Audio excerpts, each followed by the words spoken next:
The following is a production of Hometown and Home Country Radio Sports. Here's the motion by Hansen and the 1-2. Ground ball towards the right side, and that one gets through to right field for a base hit. Aiden Ulrich wins it for Algona, and the Bulldogs have taken control of the North Central Conference.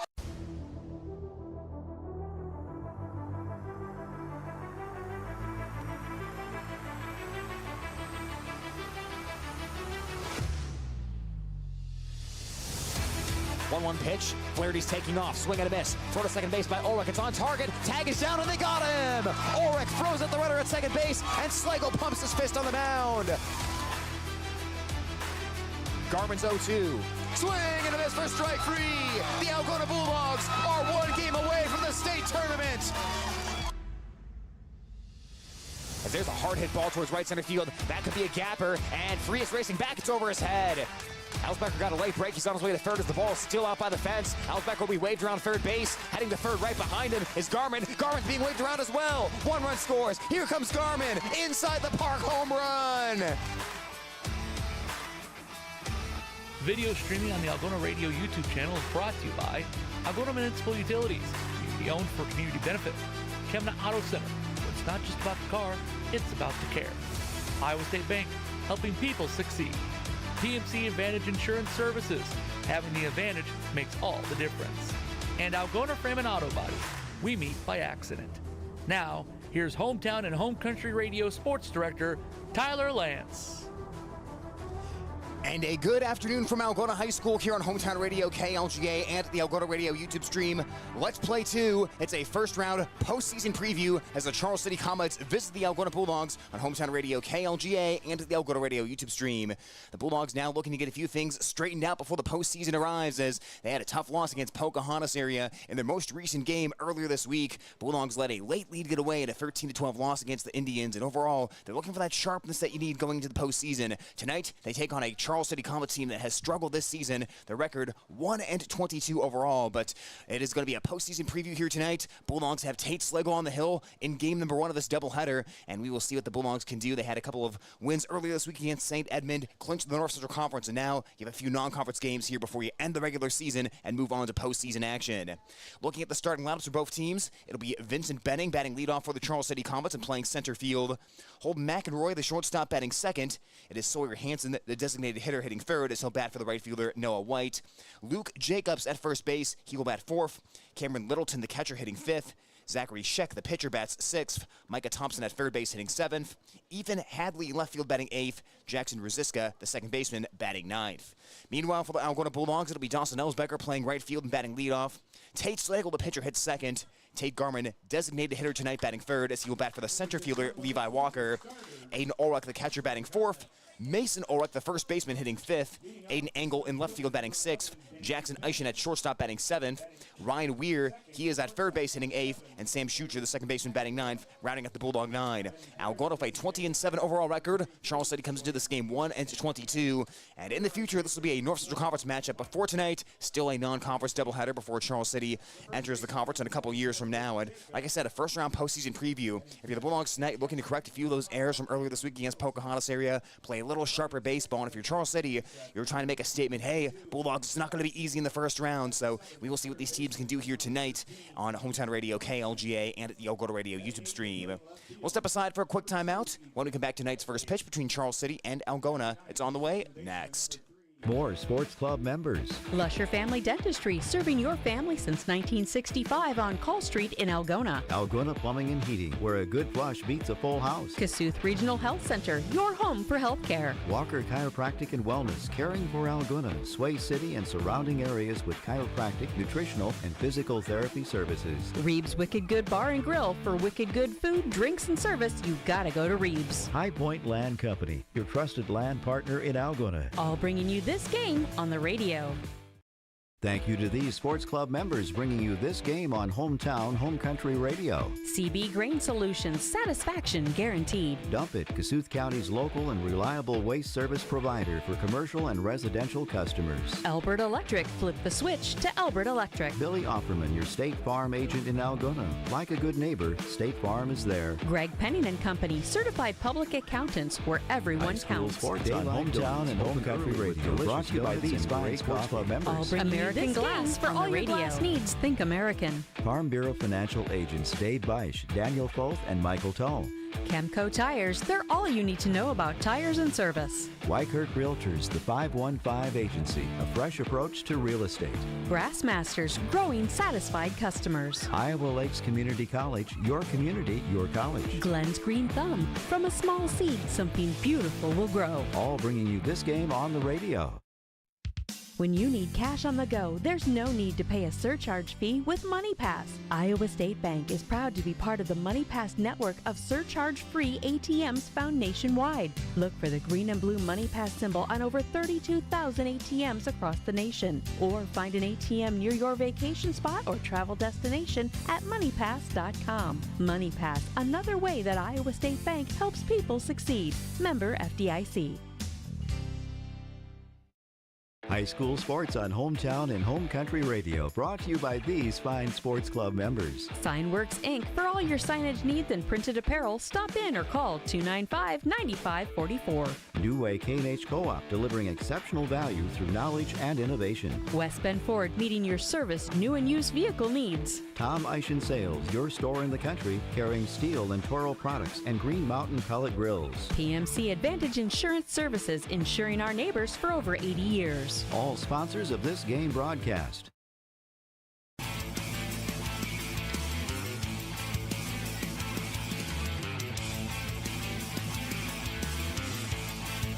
As we come back to Bulldog Park in Algona, Iowa, it is a steamy night for a doubleheader here on, we'll call it a 4th of July Eve, July 3rd, as the Bulldogs get ready to take on the Charles City Comets tonight. Tate Slagle on the mound for Algona, one of the best, if not the best pitcher in the state. Slagle has pitched in 8 games this season, 7 starts. His record, 5 wins and 1 loss. He has an 0.53 ERA, 98 strikeouts and 19 walks, and opposing batters hitting 0.91 against Slagle in 39 1/3 innings. He's only given up 15 hits this whole season, and he will face Charles City with Vincent Benning, Holden McEnroy, and Sawyer Hansen starting off the inning for the Comets.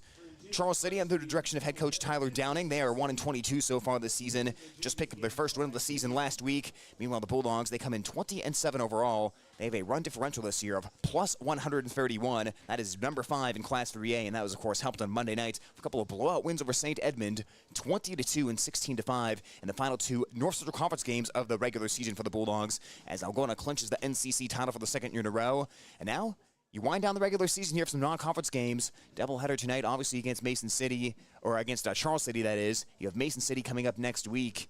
And the Bulldogs are very quickly winding down the regular season as Tate Slagle finishes up those warm-up tosses right now. Well, Bulldogs and Charles City met last year. It was the season opener at that point, and it was an Algona 11-2 win in Charles City. Obviously, at that point, we didn't yet know what kind of season the Bulldogs would have, as they eventually would go 26-7, make it all the way to the sub-state game and have an impressive year. But step 1 of that came last year against Charles City. This time the Bulldogs approach the end of the regular season, even though they still have a few regular season games left after tonight. Vinny Benning into the batter's box for Charles City. Their only hitter above 300 this year at 328. Swings the first pitch and hits a cue shot to first base. That one will roll foul for strike 1. Well, not waiting Slagle out at all there. Benning getting right after that first offering and rolling it down the first base side. Foul by a foot or 2. Tonight, game time temperature, 92 degrees. The wind and the pitch. And that is a fastball inside corner, called strike to Benning, and the count 0-2.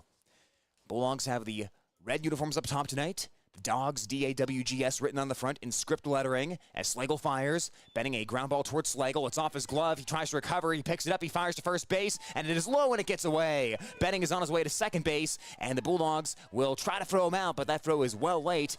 Benning will reach board as the Bulldogs will let the leadoff hitter for Charles City get aboard base. Just a ground ball back to Slagle that he knocked down, but it deflected behind him. He tried to make the throw to first base. It was low, and it was unable to be dug out by Mason Ulrich over there. And Vinny Benning ends up at second base for Charles City.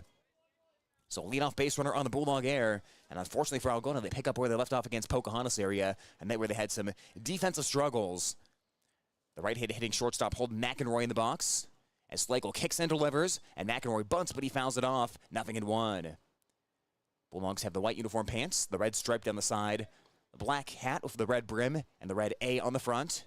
Bulldogs have white numerals front and back of the uniform outlined in black. Meanwhile, Charles City, it's all black uniforms, black jersey pants, black jersey tops with the vertical white stripes. Slagle, stretch and the 0-1 pitch. Fastball burning over the outside corner for a called strike, 0-2. It has Comets written on the front in white letters outlined in black. Has the CC logo on both the front and the back, and black numerals on the front and back outlined in white. Slagle checks Benning at second base. Checks a second time as the Bulldogs senior brings the 0-2.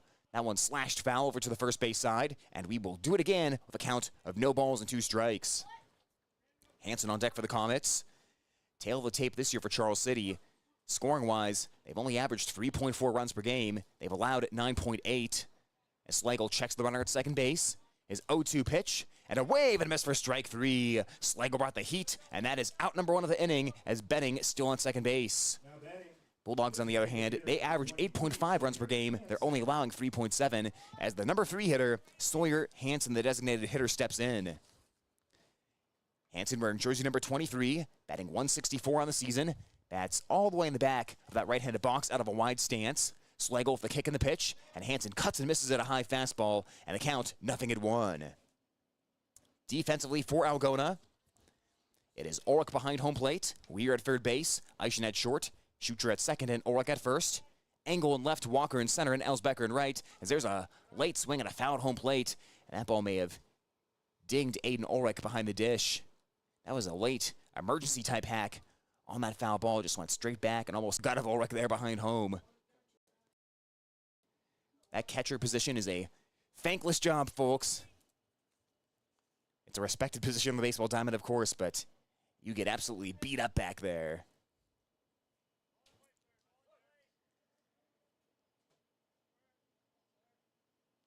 Slagle hands to the belt, looks towards second and brings the 0-2, and a swing and a chopper foul. Hansen will stay alive.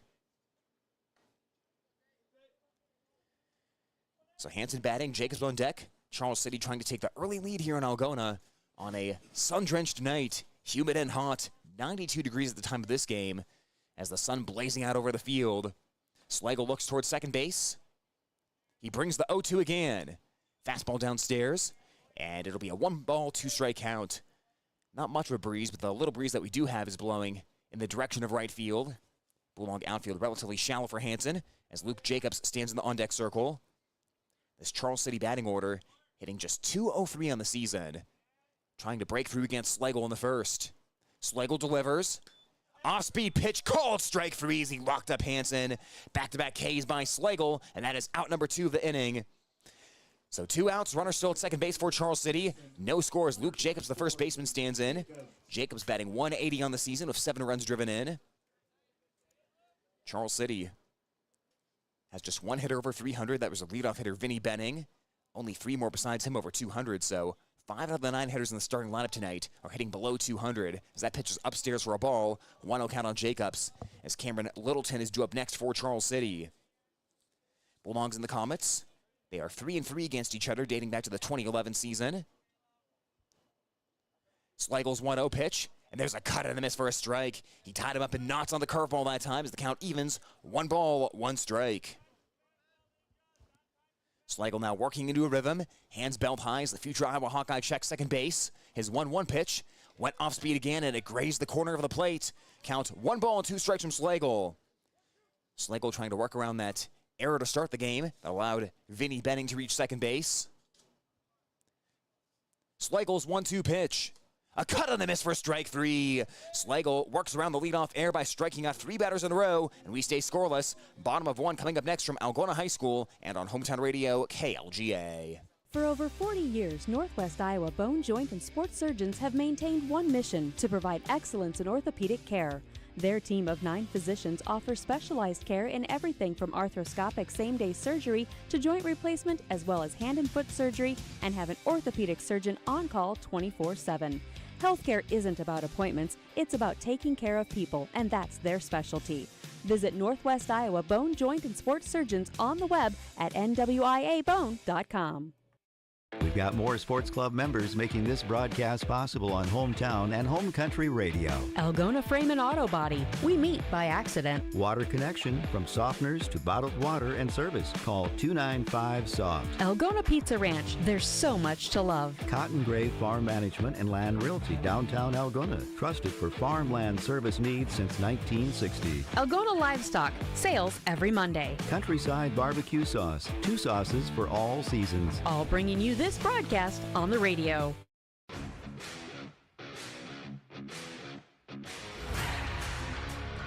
No hits, no runs, 1 left on base for Charles City in the top of the first inning. And now the Comets have the big task of holding the Bulldog offense that's been producing runs at a high clip off the scoreboard. Algona has scored double-digit runs in all 3 of the games they played so far this week. And they'll lead things off with Dawson Elsbecker, Tate Slagle, and Tate Garman as they will take on tonight's starting pitcher, Zachary Scheck. Now, Scheck so far for Charles City is one of the many pitchers who's seen the mound for the Comets.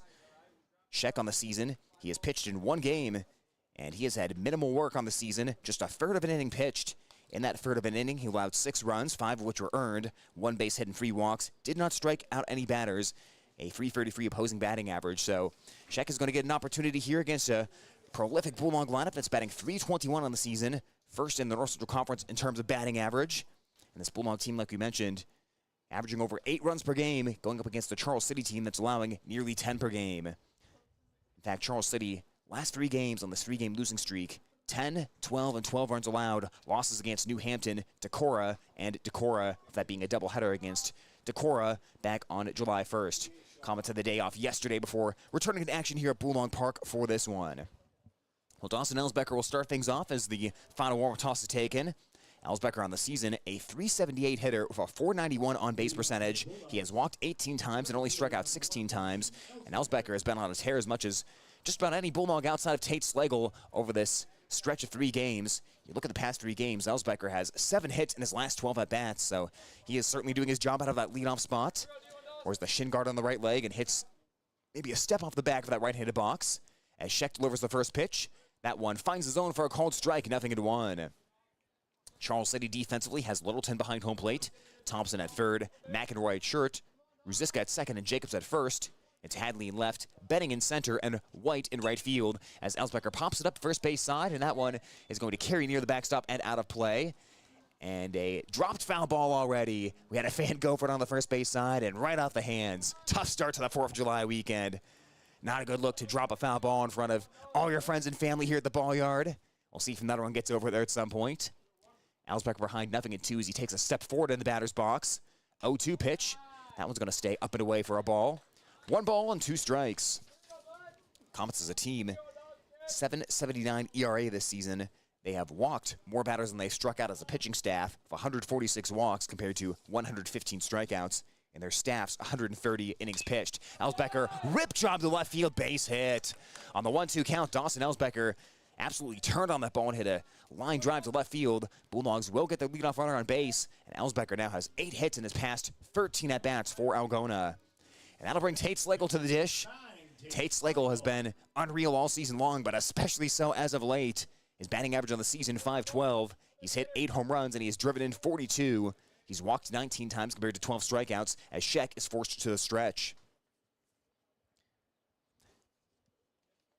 Scheck checks over on first base with Elsbecker. Hands just above the belt. Slide step and the pitch. Slagle watching, and that is ball 1. Tate Slagle in his last 3 games, 6 hits and 10 at-bats. He has homered 4 times in the last 3 games and has 15 RBI. That is 5 RBI per game. He's hit a couple of grand slams during that time.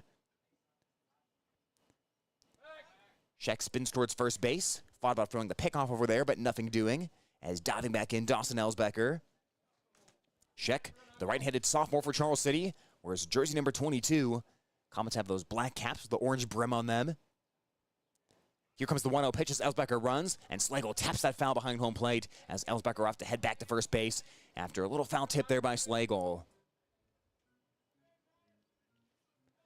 A unique color scheme for Charles City. Don't see a whole lot of orange and black, but we'll also be seeing a lot more orange and black here in a couple of seasons when the Comets join the NCC. Now, these teams usually meet the non-conference schedule in baseball, but they'll be playing Charles City in just about everything here in a couple seasons when Charles City officially joins the North Central Conference. Scheck pick off to first base. Ellsbecker dives back in. Count still 1-1. Tate Garman on deck. Aiden Ulrich in the hole for the Bulldogs. Next season will still be the normal NCC that everyone's used to, but starting in the 2026-2027 school year, that's when all these new schools are coming in. Ellsbecker runs again, line drive Schlegel. That one is through the middle of the center field for a base hit. Ellsbecker full head of steam around second base, and he will easily get to third. Tate Schlegel a single up the middle. Didn't hit that one particularly hard, but hit it on a line where the defense couldn't get to it. And the Bulldogs are set up beautifully in the first inning. First and third, nobody out. No score, but Algona threatening to break this open early as Tate Garman will step in. Bulldog designated hitter, has 11 hits and 29 at-bats this season, a .379 batting average. Give Tate Schlegel 7 hits in his past 11 at-bats as Garman steps in. Boys, it's been big to have Garman back in the Bulldog lineup. Not playing defense in this one as he's designated hitting. Hits about halfway up in the right hand of the box and holds those hands low with the bat close to him. Scheck delivers. Garman watches the off-speed pitch, and that is a cold strike. 0-1 on Tate Garman, the Bulldog Jr., as Aiden Ulrich's on deck for Algona. But in that 2026-2027 season, it'll be Charles City joining the conference, and then Forest City, Gardner Hayfield Ventura, and Eagle Grove all coming over from the top of Iowa West, as the North Central Conference will be split into 2 divisions in all likelihood.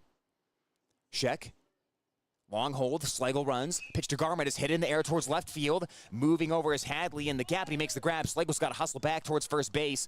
He will get back there and tagging and scoring Dawson Ellsbecker.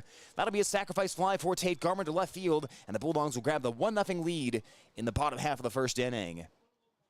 So nothing particularly fancy there, of course, but like all coaches say, just put the bat on the ball when there's a runner on third base with less than 2 outs, and most of the time something good is going to happen. As we'll now see Aiden Ulrich come to the plate for the Bulldogs. Ulrich, the right-handed hitting senior, .292 batting average, 4 homers, 25 runs driven in, just below .500 on the on-base percentage. As the Bulldogs have a 1-0 lead, Scheck steps off and spins towards first base, nothing doing. Scheck paying a lot of attention to the runners early in this ball game, as he has stepped off multiple times, although hasn't made a whole lot of throws over there. Healthy lead for Schlegel, who's not running, and Ulrich lines it towards center field, coming in into the right center field area. Making the grab is Benning for out number 2 of the inning, as Aiden Ulrich retired quickly, and Bulldogs now have 2 outs with Tate Schlegel still at first base. The Comets have struggled to control the running game this season. Charles City's a team. They've only thrown out 1 base runner, and they've allowed 112 stolen bases. So a lot of times you feel maybe it's on the pitcher to try to control the running game a bit. With Mason Ulrich now batting. The Bulldog sophomore hitting .282, 1 homer, 17 RBI. 1-0 Algona. Scheck.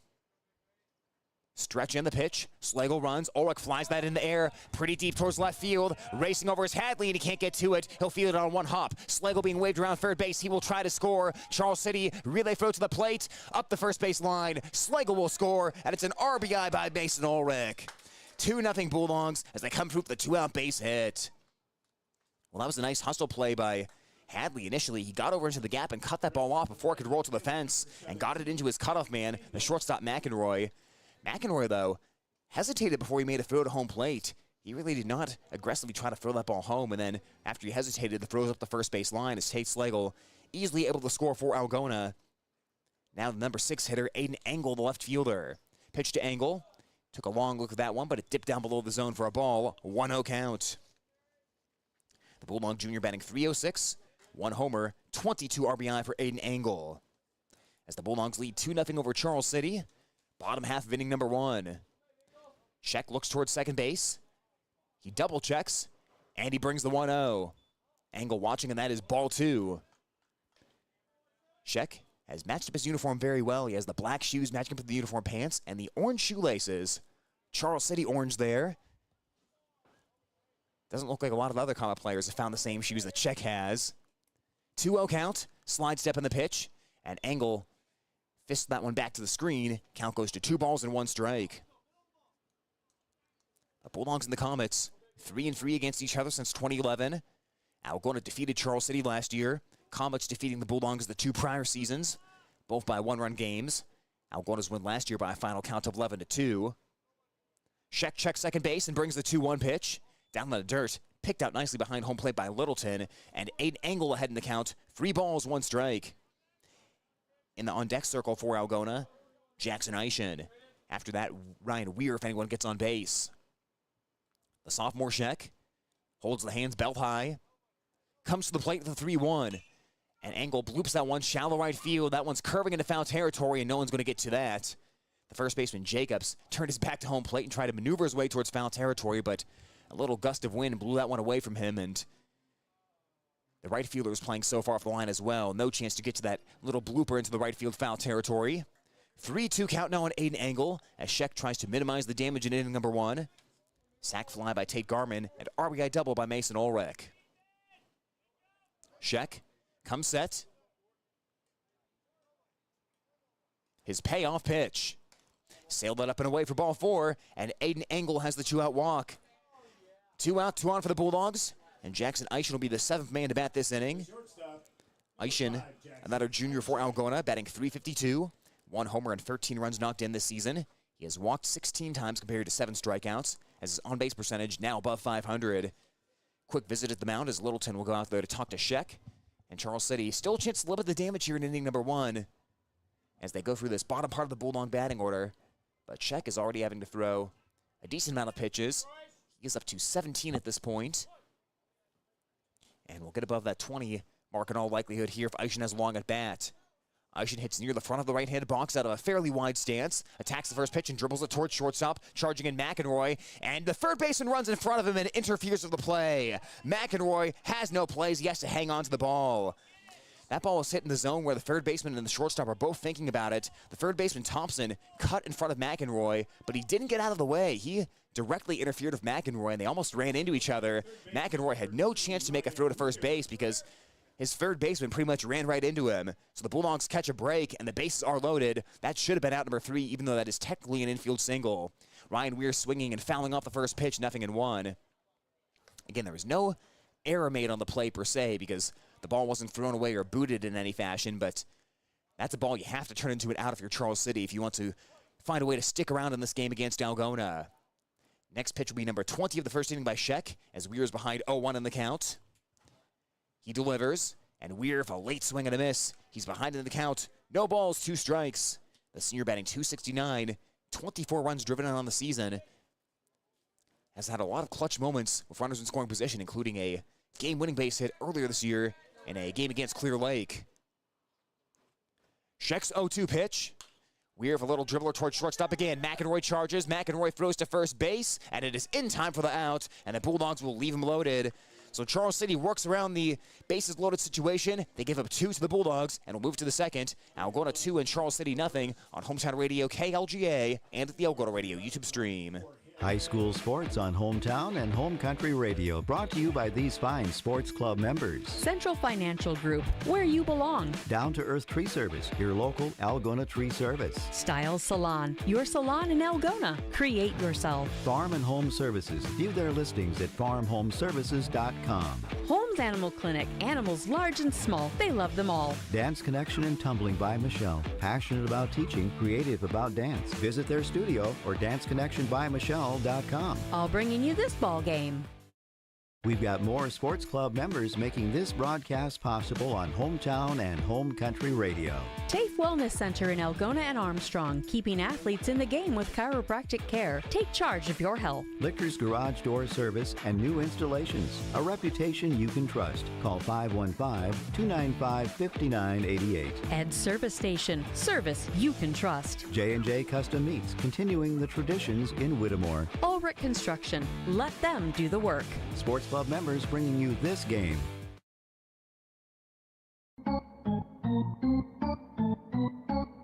Hey Bulldog fans, this is Coach Chad Slagle, and you're listening to Algona Bulldog Baseball on KLGA Hometown Radio.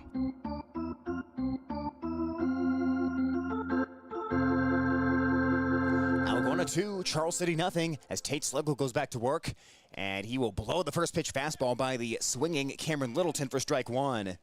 Cameron Littleton, the sophomore catcher, batting .196 on the season. 6 RBI for Charles City.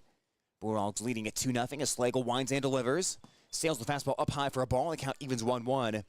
Could have been more last inning, but the Bulldogs left the bases loaded. They had 4 hits that inning.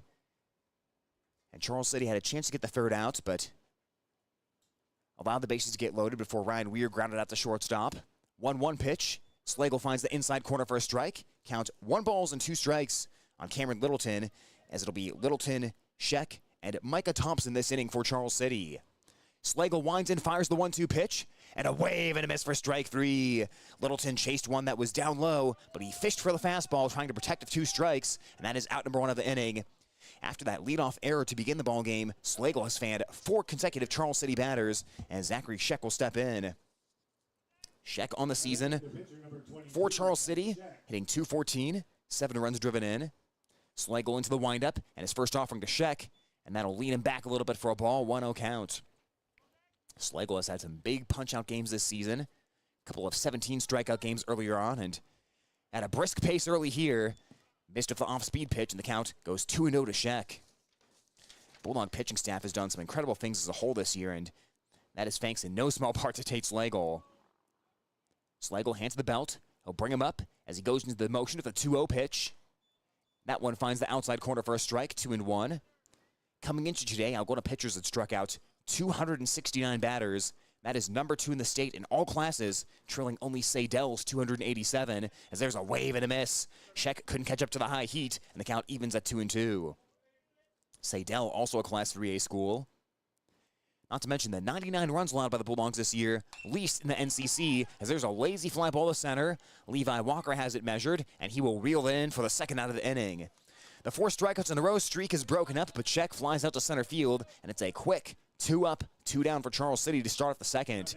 Slagle sitting at 25 pitches right now, as Micah Thompson, the third baseman, will bat for 2 outs. Thompson, the freshman infielder, hitting .219, 1 RBI in the season. This is an exceptionally young Charles City team. Just 1 senior on the roster, as that one is fouled off, 0-1. That one senior being Jackson Rosiska. Rosiska, number 9, hitting second baseman tonight. After that, tons of freshmen and a handful of sophomores and juniors, as there's a cut and a miss, and the count 0-2. If Thompson gets on, Ethan Hadley will bat next, but Slagle trying to work a 1-2-3 inning. The windup by Slagle and the 0-2 pitch. And there's a roller, foul territory first base side, and we'll do it again if an 0-2 count. No hits yet for Charles City. Lone base runner was Vinny Benning on that leadoff error on the ground ball back to Slagle. Slagle hands the belt. He'll offer up the 0-2 pitch once again. And inside there, Thompson thought about going for that one, and then it was almost like he thought about swinging and then trying to get out of the way, or well, they say that is strike 3. That is strike 3, so Thompson is gone, and the inning is over. Give Slagle 5 Ks so far in this one, as Thompson retired on the punch-out, and the Bulldogs get a quick 1-2-3 inning in the second. Algona bats next, leading 2-0 over Charles City on KLGA 92.7. Thank you to these sports club members bringing you this game on Hometown and Home Country Radio. Good Samaritan Society, Algona's senior housing and services rooted in God's love. Feed Mill Coffee Company, Algona's locally owned coffee shop. Tangle Salon for all your cuts, colors, hair extensions, and massage therapy needs. Schindler Lawn Care and Landscaping, 515-320-3840. All bringing you this ball game. Thank you to these sports club members bringing you this game. Runkey Brothers Full Service. Experience the Runkey Brothers difference for all your auto service and repair needs. Hy-Vee. Use the Fuel Saver card. Fill your cart, fuel your car. North Iowa Appliance Center, Highway 18 East in Algona, where they sell the best and service the rest. Erpelding Excavating Enterprises. Let them take care of your grading, excavating, and drainage needs. Erpelding Void & Company CPAs. They're not just about taxes. Sports club members bringing you this game.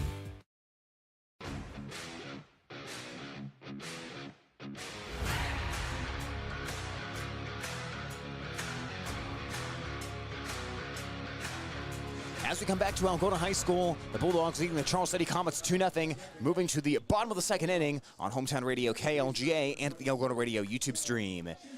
This inning, it'll be 9-1-2 in the batting order. Sam Schucher, Dawson Elsbecker, and Tate Slagle due to bat. As going back to work, Zachary Sheck for Charles City. Sheck back to the windup, quickly to the plate with the pitch. First one is rolled towards second base, charging in Rosiska. Rosiska's got to unload quickly, and he will get Schucher for out number 1 of the inning, as the Bulldog number 9 hitting second baseman retired, 4-3 on the ground out. 1 out, nobody on, and back to the top of the Bulldog batting order with Dawson Elsbecker, who lined a single to left field on a 1-2 pitch, his first time up. 1 for 1 today, and Elsbecker, 8 of his last 13 at the plate.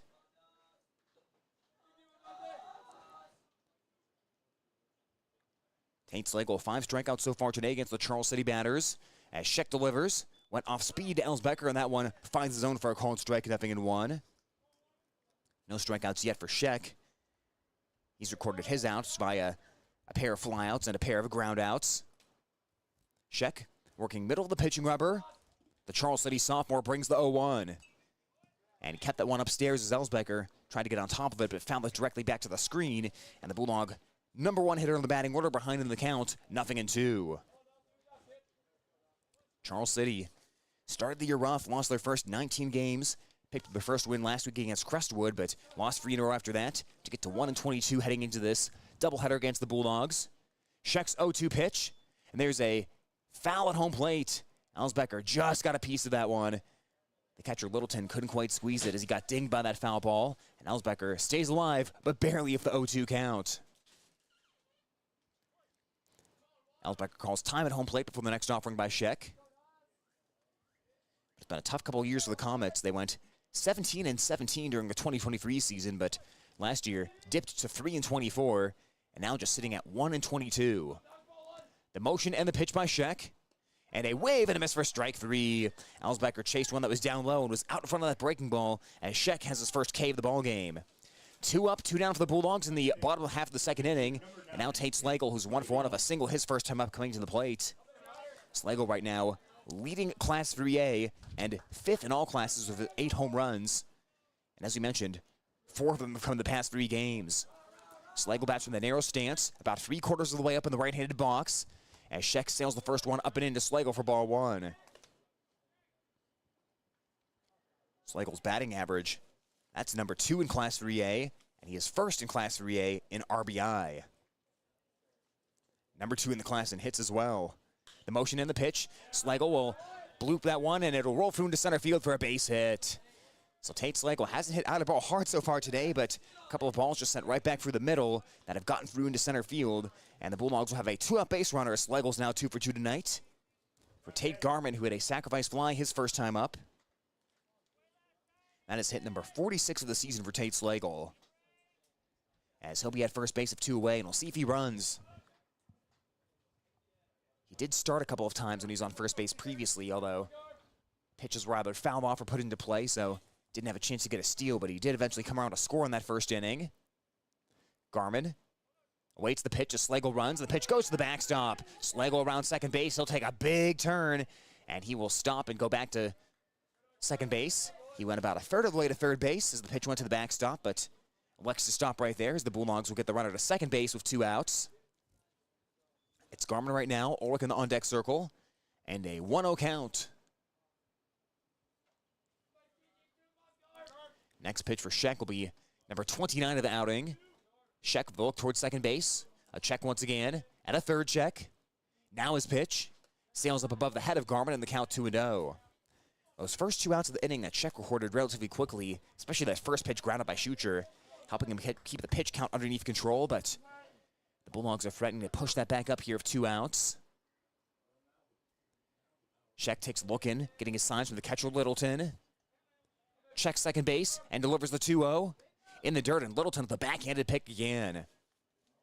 Littleton's had a couple of nice backhanded picks behind home plate, although I'm sure the Charles City coaching staff may like to see Littleton slide over and absorb those with his body, because it is hard to pick that ball with that catcher's mitt, and you risk that ball getting off your glove and back to the screen with a runner on base. 3-0 count to Tate Garman. Slagle is stealing third, pitches down and away, throw to third base, and Slagle slides in safely. Tate Garman draws the free pass, and Slagle swipes his way to third base as Garman has the 2-out walk. So Bulldogs put him at the corners, and once again, a lot of traffic of 2 outs. First inning started relatively interestingly, as it looked like it was going to be 2 quiet outs. Then 3 guys in a row reached of 2 away. Ultimately, the Bulldogs did leave the bases loaded as Thomas Zabko will run at third base. Bulldogs did get 2 out of that first inning, but like I said, left the bases loaded. So we'll see what they do here in this inning as Aiden Ulrich bats. A fly out to center field his first time up.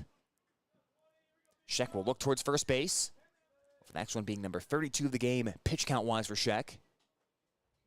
And he will step off. Well, you have the electric speed of Tate Garman at first base right now if you're the Bulldogs. Garman, though, 2 steals and 2 attempts this year, and the limited playing time dealing with the injury this season, as Sheck will wait before stepping back aboard the rubber.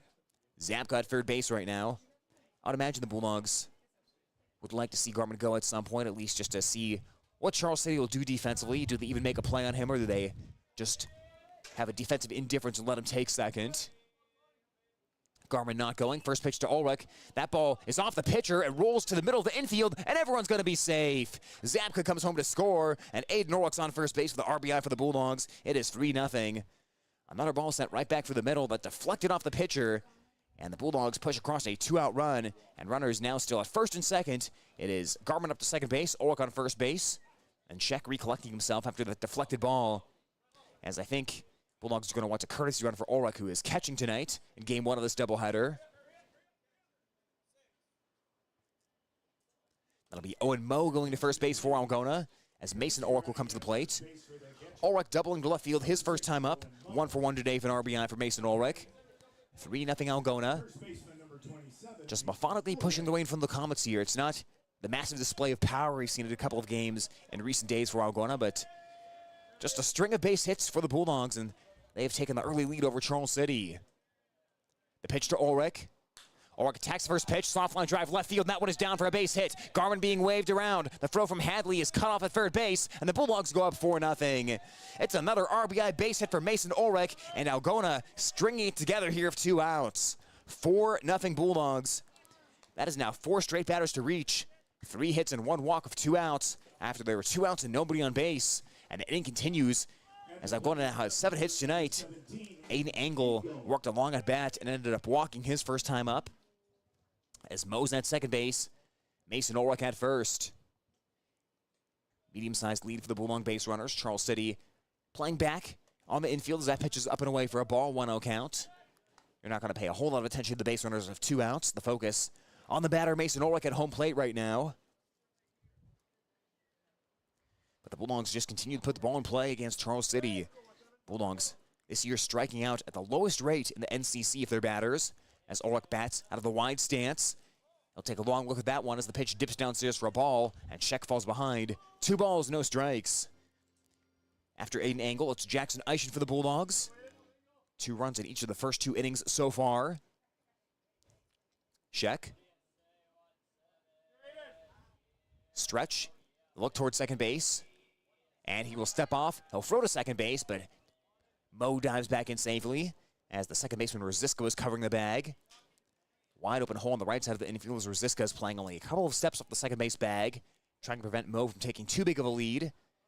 But with 2 outs, ball to the outfield, still a very good chance that Moe will be able to score.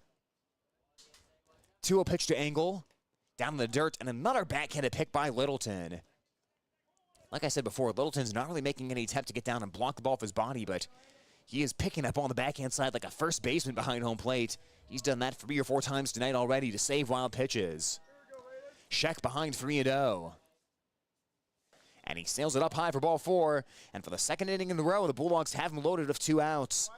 Moe up to third base, Ulrich at second, and Engel at first for Jackson Eischen, who's 1-for-1 today with a single his first time up.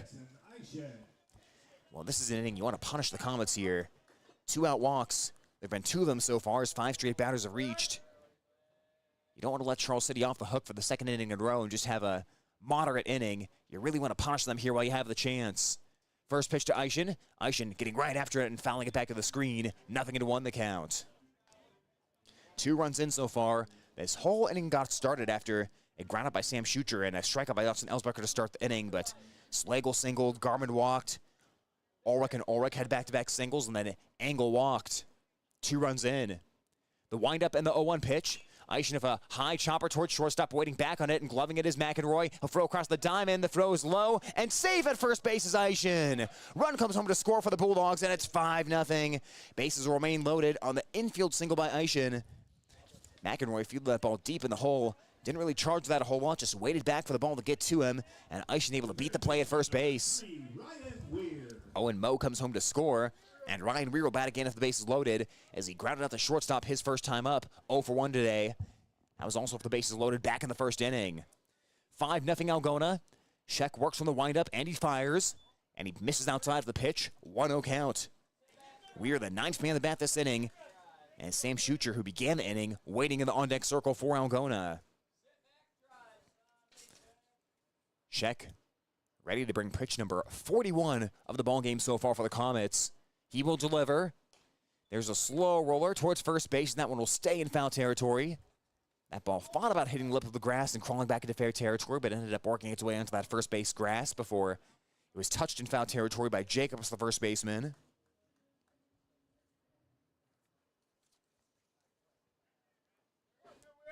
Sheck back aboard the pitching rubber, working very deliberately for runners on base.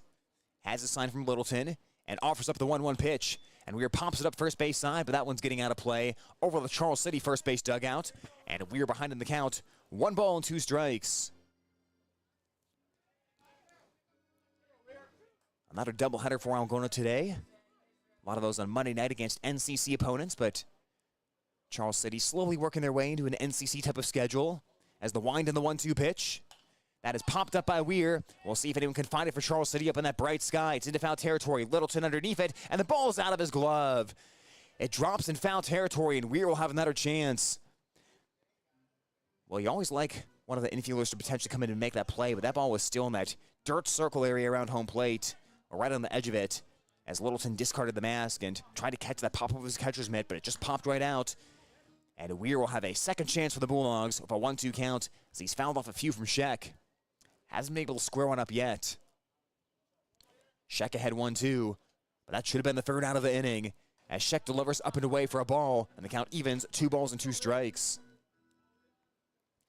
Last inning, Charles City had a chance to make a play that kept the inning going, but the Bulldogs couldn't make them pay after that. We'll see if they make Charles City pay this inning. 2-2 count. Sheck wind up in the pitch. That one is in the dirt, and another backhanded pick by Littleton behind home.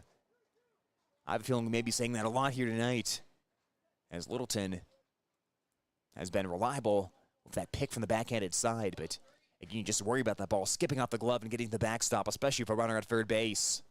Runners move on the 3-2 pitch. Weir line drive left field. That one's getting down for a base hit. High hop up to Hadley as Ulrich comes home to score. Right behind him is Engel, and the Bulldogs get the big 2-out base hit from Ryan Weir.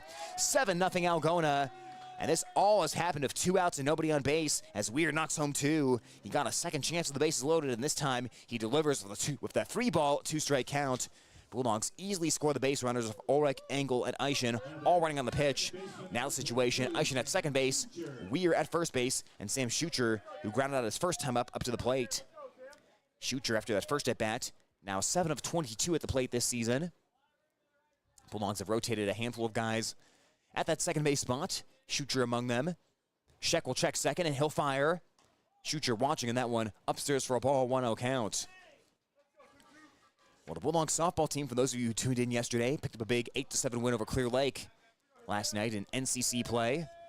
Algona had a softball game this afternoon at Clarion Goldfield Downs at 2 o'clock. And the Bulldogs won that one 14-0. A little less drama than last night. That wild 8-7 win over Clear Lake when the Bulldogs softball team pushed ahead with a run in the 7th. Algona was up 6-1 early in that game as Reagan Haynes hit a 3-run homer. Then Clear Lake rallied back. They tied the game at 7, but the Bulldogs ultimately prevailed at the end, and they stranded the game-time run at second base for Clear Lake in the bottom of the 7th inning as Allison Trunkhill struck out the final batter of the game. Back here at the baseball diamond, it's 7-0 Algona. 5 runs this inning as Schucher watches another pitch up high for a ball, and it's a 3-0 count. As Sheck now really struggling to get ahead of hitters. The last thing you want to do is turn it back over to the top of the order again and get into Elsbecker, Schlegel, Garmin. 1-2 for the Bulldogs. Sheck's 3-0 pitch. Schucher taking all the way, and that one is in there for a strike. That'll bring the count to 3 balls and 1 strike. Sheck from the stretch. His 3-1 delivery. Schucher watching, and that one finds the outside corner. And the count will be full once again, 3-2, so traveling time for the runners. Eischen at second base and Weir at first. They'll be moving on the pitch of a 3-2 count. Sheck for the payoff. And that is fisted foul first base side. And we'll do it again at a 3-2 count. I'm not entirely sure Eischen at second base realized that was a 3-2 count because he did not get going there initially, but eventually got started. Weir at first base did the hand signal saying 3-2 count. And he was moving on the pitch. But we'll do it again at a 3-2 after that little cue shot over to the first base side. Sheck's next offering. Shooter line drive towards first base, and that one sneaks through into right field for a base hit. Eishin is waved around. He will score. Weir getting the stop sign at third base as the throw comes home. Littleton fields it on a hop, and staying at first base is Sam Shooter. He shoots an opposite field base hit, and the Bulldogs go up 8-0 as Shooter now is his 10th RBI of the season, and Algona puts runners at the corners. This is now 8 straight batters to reach after there were 2 outs and nobody on base, and most of those have been base hits. Sheck has fallen behind, but he's only walked 2, so this is 6 hits and 2 walks ever since there were 2 outs and nobody on base. 8-0 Algona. As Dawson Elsbecker, 1 for 2 today, struck out earlier this inning and also singled. This will be a long break for Tate Slagle before he goes back out to the mound whenever this inning ends. As it's down and away, gets away from Littleton. Weir's going to try to score. The throw to the plate. Weir slides. He's safe at home plate. The ball beat Weir there, but Sheck didn't have a great angle to tag Weir out at. He was a little in front of the plate.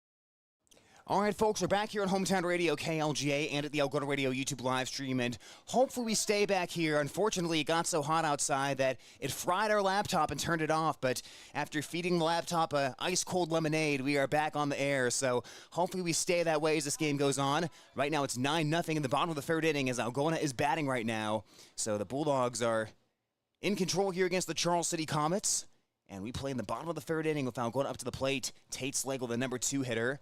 Slagle had a bit of traffic on the base paths during that inning that you missed as he hit a couple of batters. Charles City had runners at first and third, but they did not score as Slagle worked around those base runners with 3 strikeouts. So the way the inning went, Ethan Hadley, the left fielder, struck out. Jackson Rosiska, the second baseman, was hit by a pitch. Then Vinny Benning, the center fielder, struck out. Holden McEnroy, the shortstop, was hit by a pitch, but the designated hitter, Sawyer Hansen, was struck out to end the inning. So with that, Tate Slagle's up to the plate now for the Bulldogs as he will take that pitch. And he count 3 balls and 1 strike on the Bulldog number 2 hitter in the batting order. It is Slagle, Garmin, and Ulrich this inning for Algona, leading Charles City 9-0 here from Bulldog Park. As Slagle will hit that ball in the air towards left field, and that one's going to get out of play into foul territory. And we will have a full count here, 3 balls and 2 strikes, as Sheck continues to work for Charles City.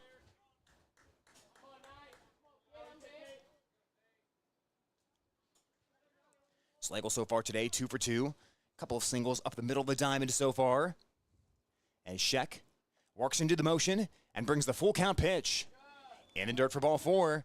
Tate Slagle will draw the walk, and he's been on base all 3 times so far today.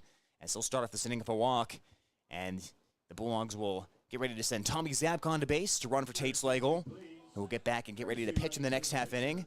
So far, pitching-wise, Tate Slagle has recorded all outs but 1 by way of the strikeout, as he has K'd 8 batters so far for the first 3 innings. So Slagle at first base, being courtesy run for by Zabka. And now the Bulldogs are going to be batting here for Tate Garmin. So again, we are back here on KLGA Hometown Radio, if you're just tuning in or just hearing us. We just got our laptop back up. It got overheated and shut down, and even when we got it back up, it shut down a couple of more times with the way the heat was impacting it, but I heard dumping an ice-cold bucket of water on the laptop is the best way to fix it, so hopefully that worked. But we are hopefully back here for the permanence of the rest of this doubleheader as Garmin will swing and miss. That is a strike, and the count evens 1 ball and 1 strike on Tate Garmin for the Bulldogs. So we're keeping that laptop in the shade and keeping our fingers crossed here that we stay on the air for the rest of this one. But Algona on top 9-0, looking for their 21st win of the season, as Zachary Sheck, the Charles City sophomore, has the runner at first base, nobody out, after walking the leadoff man in the inning. Works for 1-1 count on Garmin. Stretch and the pitch.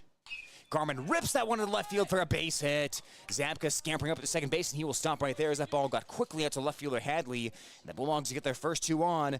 A walk by Tate Slagle, then a single by Tate Garmin, and this inning set up for the middle of the batting order. Aiden Ulrich, an RBI single his last time up, and a fly out to center field as well today. As Ulrich 1 for 2 in this one.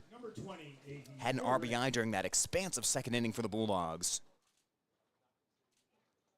8 straight batters reached in the second inning after there were 2 outs and nobody on base.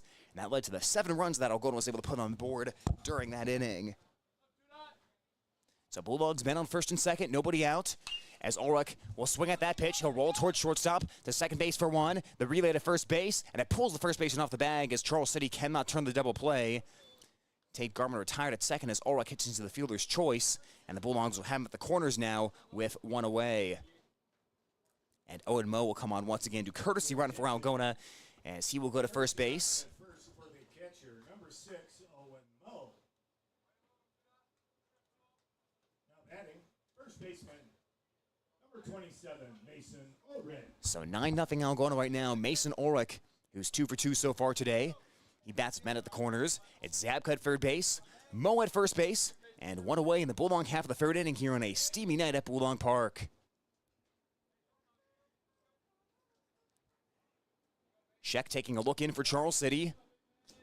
The Comet right-hander holds the hands of the belt. Huge lead at first base for Moe, who's taken off on the pitch, and Ulrich slices that one foul first base side as that'll get out of play, and the count, no balls and 1 strike. Aiden Engel on deck, and Jackson Eischen in the hole for Algona. 1 out in the Bulldog half of the third inning right now. So far, 11 hits for Algona. Charles City has yet to get a hit. They've had 1 batter on via an error and 2 on base via hit by pitch. And a first to third pickoff move. Both runners go scampering back to the bags as no throw was made by Sheck. Moe had a pretty sizable lead at first base, and Sheck took notice of that, but couldn't get anyone to go there. Ulrich bats halfway up in the right-handed batter's box. Out of a squared stance. Sheck hands to the belt. Moe moving on the pitch. Down and in, and no throw will be made. The catcher Littleton looked towards third base, but nothing was doing there.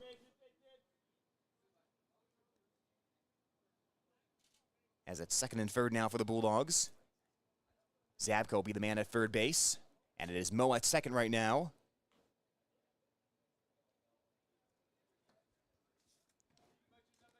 Here's the set. And the 1-1 pitch. There's a line drive towards second base, and that one is going to scoot through into right field for a base hit. Moe comes home to score, as does Zabka, as the throw to the plate is not in time. Bulldogs are going to play 2, and the throw to second base will not be made. Scampering up there's Mason Ulrich with a 2-run single. He'll go to second base on the throw home, and the Bulldogs make it 11-0 here in the third inning.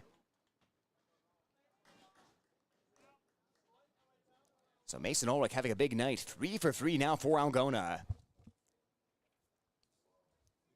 And Aiden Engel will be the batter. Engel has walked twice so far today, as the Bulldogs lead it 11-0. The stretch and the pitch. Outside for a ball. It's a 1-0 count. Bottom half of the third inning. Algona on top 11-0 over Charles City. Trying to get back on the winning track after that loss against Class 2A Pocahontas area earlier this week. Indians having a nice season as they moved to 18-3 after that win over Algona, but one of the Bulldogs felt they let get away that day. 1-0 pitch. Engel fouls that one off back over the screen, and the count will even. 1 ball and 1 strike. Jackson Eischen up next for Algona. It's another inning where the Bulldogs are threatening to send a full convoy of batters up to the plate against Sheck. Only out on that fielder's choice that was hit into by Aiden Ulrich so far. 2 runs in. Sheck's 1-1 pitch. Sails it up and away for a ball. Count goes to 2 balls and 1 strike. First of 2 between the Algona Bulldogs and Charles City Comets. Tate Slagle working 3 scoreless no-hit innings so far for Algona, and Sheck absorbing a few innings here, but absorbing 12 hits and 11 runs so far for the Bulldogs. The 2-1 pitch. Engel watching, and that one's in there for a strike. Count evens 2-2. Mason Ulrich at second base, 1 out. Charles City medium deep in the outfield for Aiden Engel. Angle, 6 hits in his last 10 at-bats for the Bulldogs as he will take the pitch in the dirt. It'll kick away from Littleton, and Mason Ulrich's on his way to third base. That ball deflected way over towards the Bulldog third base dugout as Littleton that time did get his full body on it. He blocked it, but it kicked over to the third base side. And the count full now on Aiden Angle. 3 balls, 2 strikes.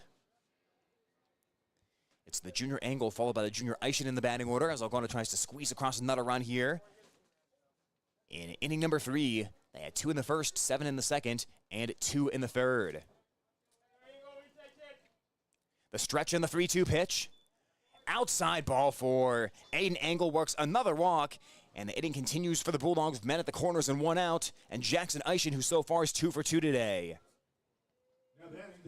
So Eischen the batter right now, followed by Ryan Weir for Algona. And time is called. Here's Charles City will have a mound visit with Coach Downing. So we'll take a quick timeout here, 30 seconds, and back after this on KLGA 92.7. More sports club members. Lusher Family Dentistry, serving your family since 1965 on Call Street in Algona. Algona Plumbing and Heating, where a good flush beats a full house. Kasuth Regional Health Center, your home for health care. Walker Chiropractic and Wellness, caring for Algona, Sway City, and surrounding areas with chiropractic, nutritional, and physical therapy services. Reeves Wicked Good Bar and Grill, for wicked good food, drinks, and service, you've got to go to Reeves. High Point Land Company, your trusted land partner in Algona. All bringing you this game on the radio. As we come back here on Hometown Radio KLGA and the Algona Radio YouTube stream, the mound visit is going to be wrapping up here for Charles City, and new pitchers coming in. So we'll take another timeout, and we'll tell you about the new Charles City pitcher after this on 92.7 KLGA. Thank you to these sports club members bringing you this game on Hometown Home Country Radio. CB Grain Solutions, satisfaction guaranteed. Dump It, Kasuth County's local and reliable waste service provider for commercial and residential customers. Albert Electric, flip the switch to Albert Electric. Billy Offerman, your State Farm agent in Algona. Like a good neighbor, State Farm is there. Greg Penning and Company, certified public accountants where everyone counts. Daylight Donuts, open early with delicious donuts and great coffee. All bringing you this game on the radio. High school sports on Hometown and Home Country Radio, brought to you by these fine sports club members. Signworks Inc. For all your signage needs and printed apparel, stop in or call 295-9544. New Way K&H Co-op, delivering exceptional value through knowledge and innovation. West Bend Ford, meeting your service, new and used vehicle needs. Tom Eischen Sales, your store in the country, carrying steel and Toro products and Green Mountain pellet grills. PMC Advantage Insurance Services, insuring our neighbors for over 80 years. All sponsors of this game broadcast. As we come back here to Bulldog Park in Algona, Iowa, a new pitcher is entered for Charles City. Is the score right now. Algona 11, Charles City nothing. It's the bottom of the 3rd inning here on Hometown Radio KLGA and at the Algona Radio YouTube stream. Zachary Scheck, the starting pitcher, is done as he gave up 11 runs, and he's responsible for the men on base right now for Algona. As Scheck goes 2 1/3 innings, he's replaced by Luke Jacobs, the first baseman for Charles City. So Jacobs is on the mound right now for Charles City, wearing number 24 and finishing up his warm-up tosses. Jacobs on the season has pitched in 1 game, only thrown 1 inning this season and allowed 1 run in that 1 inning. He has struck out 1 batter, he's walked 2, and he's allowed 3 base hits, so his ERA is an even 7 right there. But much like Scheck, the pitcher before him, just getting his 2nd appearance on the mound for the Comets here in game 1 of the doubleheader. At this point, you're soaking up the innings for Charles City, and you're hoping to stop it right here at 11-0 as the Bulldogs have runners at the corners. Both those runners are the responsibility of Scheck, so if any of those 2 runners score, that would add on to Scheck's totals for today. Ready for play here is Jackson Eischen will be the batter. 5 walks for Scheck today, is stealing 2nd and going there uncontested will be Angle. Scheck only struck out 2, gave up the 12 base hits, and so far the 11 runs, but the Bulldogs are not done yet this inning. Still only 1 out, and now runners at 2nd and 3rd for Eischen. Pitch to Eischen, in there for a called strike, and the count evens. 1 ball and 1 strike on the Bulldog Jr. For those of you watching on the video stream, I do apologize, folks. I had to take our scoreboard off as I have stashed the laptop underneath the table where it's out of the sun, so I cannot reach it to update the scoreboard. So we're going to have to go without a scoreboard tonight as Eichen's going to get first base here for the Bulldogs and load them up against Jacobs. think that one may have grazed Eishen, although he didn't really react to that pitch. As the Bulldogs have him loaded here for Ryan Weir. Weir with a 2-run single back in the second inning and ground out to shortstop in the first. As Weir attacks the first pitch and flies it into shallow center field. Benning is coming in. Benning makes the grab, and there will be no tag by Ulrich. And Engel was way off of second base. Aiden Engel was standing at third base, and the Bulldogs will fly out into a double play. I don't think Engel realized that there were only one out in the inning, and the inning comes to an end for Algona. They put 2 on the board, and it's now 11-0 Algona as we move to the fourth on KLGA 92.7 and the Algona Radio YouTube stream. For over 40 years, Northwest Iowa Bone, Joint, and Sports Surgeons have maintained one mission: to provide excellence in orthopedic care. Their team of 9 physicians offers specialized care in everything from arthroscopic same-day surgery to joint replacement, as well as hand and foot surgery, and have an orthopedic surgeon on call 24/7. Healthcare isn't about appointments, it's about taking care of people, and that's their specialty. Visit Northwest Iowa Bone, Joint, and Sports Surgeons on the web at nwiabone.com. We've got more sports club members making this broadcast possible on Hometown and Home Country Radio. Algona Frame and Auto Body. We meet by accident. Water Connection, from softeners to bottled water and service. Call 295-SOFT. Algona Pizza Ranch. There's so much to love. Cotton Grave Farm Management and Land Realty, downtown Algona. Trusted for farmland service needs since 1960. Algona Livestock. Sales every Monday. Countryside Barbecue Sauce. 2 sauces for all seasons. All bringing you this broadcast on the radio.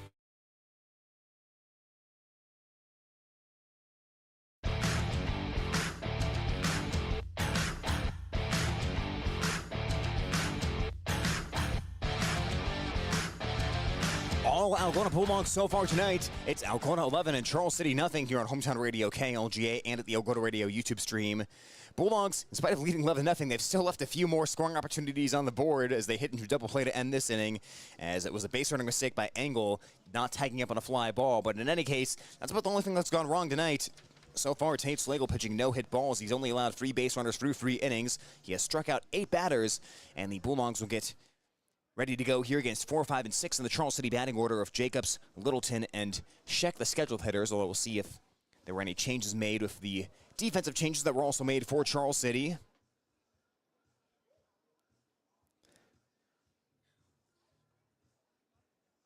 So Slagle takes that final warm-up toss as we're about ready to go here on this July 3rd evening. You already heard the sound of fireworks earlier today across Algona as people are ready for the 4th of July. I hope everyone in town realizes the 4th of July isn't until tomorrow, because you hear those fireworks going off, and then when the whole family comes over tomorrow to celebrate the 4th, there's not going to be any left. So Slagle is sitting, will face Jacobs, a strikeout victim his first time up, with a Littleton on deck. Another long wait in the third base dugout by Tate Slagle between innings as the Bulldogs put another long, grinding inning together as Jacobs will wave and a miss for a strike. Behind in the count, no balls and 1 strike. But Slagle should be about as used to that as anybody and have the routine down for how to get loose in between innings. 0-1 pitch, and Slagle over with a fastball for a called strike, 0-2. He is coming right at these Charles City hitters, and so far they have not been able to catch up to that 90-plus mile-per-hour heat. 0-2 pitch. There's a little flare shallow left field, charging in and making the grab out there in left field for the Bulldogs, Aiden Engel. Luke Jacobs retired on the 0-2 pitch, and that's one of the rare balls in play so far today for Charles City, as they've only had a couple of outs that were not by way of the strikeout. Slagle had struck out 8 batters out of the 9 outs coming into this inning, so 8 of the 10 Charles City outs by way of the K. That was the second flyout by the Comets, as Littleton takes the first pitch for strike 1. Tate Slagle at 57 pitches right now as we play in the top of the 4th. The wind and the pitch by Slagle, and that one misses for a ball, 1-1 count. 11-0 Bulldogs. It's been 11 runs, 12 hits, 1 error for Algona. No runs, no hits, no errors for Charles City. Slagle's 1-1 as he spikes that in the dirt, and the count goes to 2 balls and 1 strike from the right-handed pitcher Tate Slagle. Slagle hands it the belt, winds it up, and fires the 2-1. There's a tapper foul first base side by Littleton, then the count evens 2-2. The pitcher of record last year when these teams matched up was Aiden Ulrich for Algona, as he got the win in that season-opening 11-2 game against Charles City. Slagle's 2-2 pitch, and there's a foul again. Littleton fights it off, and he stays alive with a 2-2 count. Tate Slagle and Aiden Ulrich both homered against the Comets last year as part of that 11-2 victory. That got the Bulldogs season off on the right foot and eventually was part one of that season that was so memorable, seeing Algona go 26-7, have that huge winning streak in the middle, make the sub-state game as the 2-2 pitch sails up high to Littleton, who's working a good at bat right now. He has run the count full at 3-2 with nobody on base and one out in the top half of the fourth. Slagle's 3-2 pitch.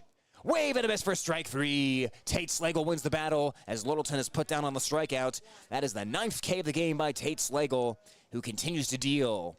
2 up, 2 down for the Comets. As it'll be Brennan Rosiska coming to the plate. Rosiska entered the game for Sheck, who flew out to center field his only time to the plate. Brennan Rosiska with 3 hits and 18 at-bats this season. He's walked 3 times and struck out 10. And we'll see Tate Slagle for the first time today, as Slagle delivers ball 1 down and out of the zone. 2 outs, nobody on for Charles City. The motion and the pitch. Rosiska watching, and that one's a fastball over the plate for a called strike as the count evens. 1 ball, 1 strike. First of 2 games between Algona and Charles City. We'll have game 2 coverage as well. As the 1-1 pitch, there's a late cut and a miss. Kind of a half swing there by Rosiska, and he couldn't catch up to it as Slagle works ahead. 1-2 count. Slagle brings the hands up high and offers up the 1-2 pitch. Down in the dirt, Rosiska moves the feet out of the way as the count evens, 2 balls and 2 strikes. The Bulldog outfield pretty shallow, especially Walker in center field, who is very shallow for Rosiska. We are the third baseman and a couple steps in front of the bag for Algona, as Slagle delivers the 2-2. In the dirt again, 3 balls, 2 strikes. Most of the misses by Tate Slagle have been pitches that were spiked in the dirt so far today. But he's always been able to battle back and record strikeouts for the most part. Is the 3-2 pitch. And that is upstairs, ball 4. Rosiska thought about going after it, but he held the hands back. And Charles City has a 2-out base runner in the top of the 4th inning. As the inning continues for Micah Thompson. Thompson, the third baseman, 0 for 1 off a punch-out so far in today's game. Thompson, the right-handed hitter, bats out of a wide stance. Square from the right-handed box. As Slagle's first offering, Thompson didn't mean to, but it's a check swing dribbler, foul territory first base side, and the count 0-1. Hopefully everyone's firing up the grills tonight, double checking and making sure they're ready to go for tomorrow with a big 4th of July on tap. As Slagle delivers the 0-1, that's in there for a strike, and it's 0-2. Runner at first base is Rosiska. And Slagle works from the stretch, first base side of the pitching rubber. The Bulldogs senior off the 0-2 pitch. And it's fouled off. That'll get behind the screen, and we'll do it again with a 0-2 count. It seems like the past few years, we've had 4th of July on Tuesdays and Wednesdays and these middle days of the week where you go back to work the next day and you say, ah, man, but it's on a Friday this year, so all bets are off. 0-2 pitch, strike 3 called. He throws Thompson at the letters, and Slagle has his 10th K of the game. Charles City, no hits, no runs, 1 left on base in the 4th. The score stays Algona 11 and Charles City 0 on Hometown Radio KLGA and the Algona Radio YouTube stream. High school sports on Hometown and Home Country Radio, brought to you by these fine sports club members. AK's Chrome Kitchen. When you come in, your family. Farmers State Bank is proud to be part of our community. Offices in Algona, Whittemore, and West Bend. Stroman Dental, giving you something to smile about. Bill's Auto and Truck Repair. Service is the difference. Trend Salon, your complete family hair salon. It's all about you. Oakcrest Funeral Services, celebrating a life lived. All bringing you this game on Hometown and Home Country Radio. Where you bank matters. Hi, I'm Sherry Bacon at Security State Bank, and we're relationship bankers. We get to know our customers and understand their financial needs. We're locally owned and operated, which means family, community, and service always comes first. So come to Security State Bank. We'll treat you like family. Security State Bank in Algona, Burt, and Laverne. Member FDIC, Equal Housing Lender. Security State Bank.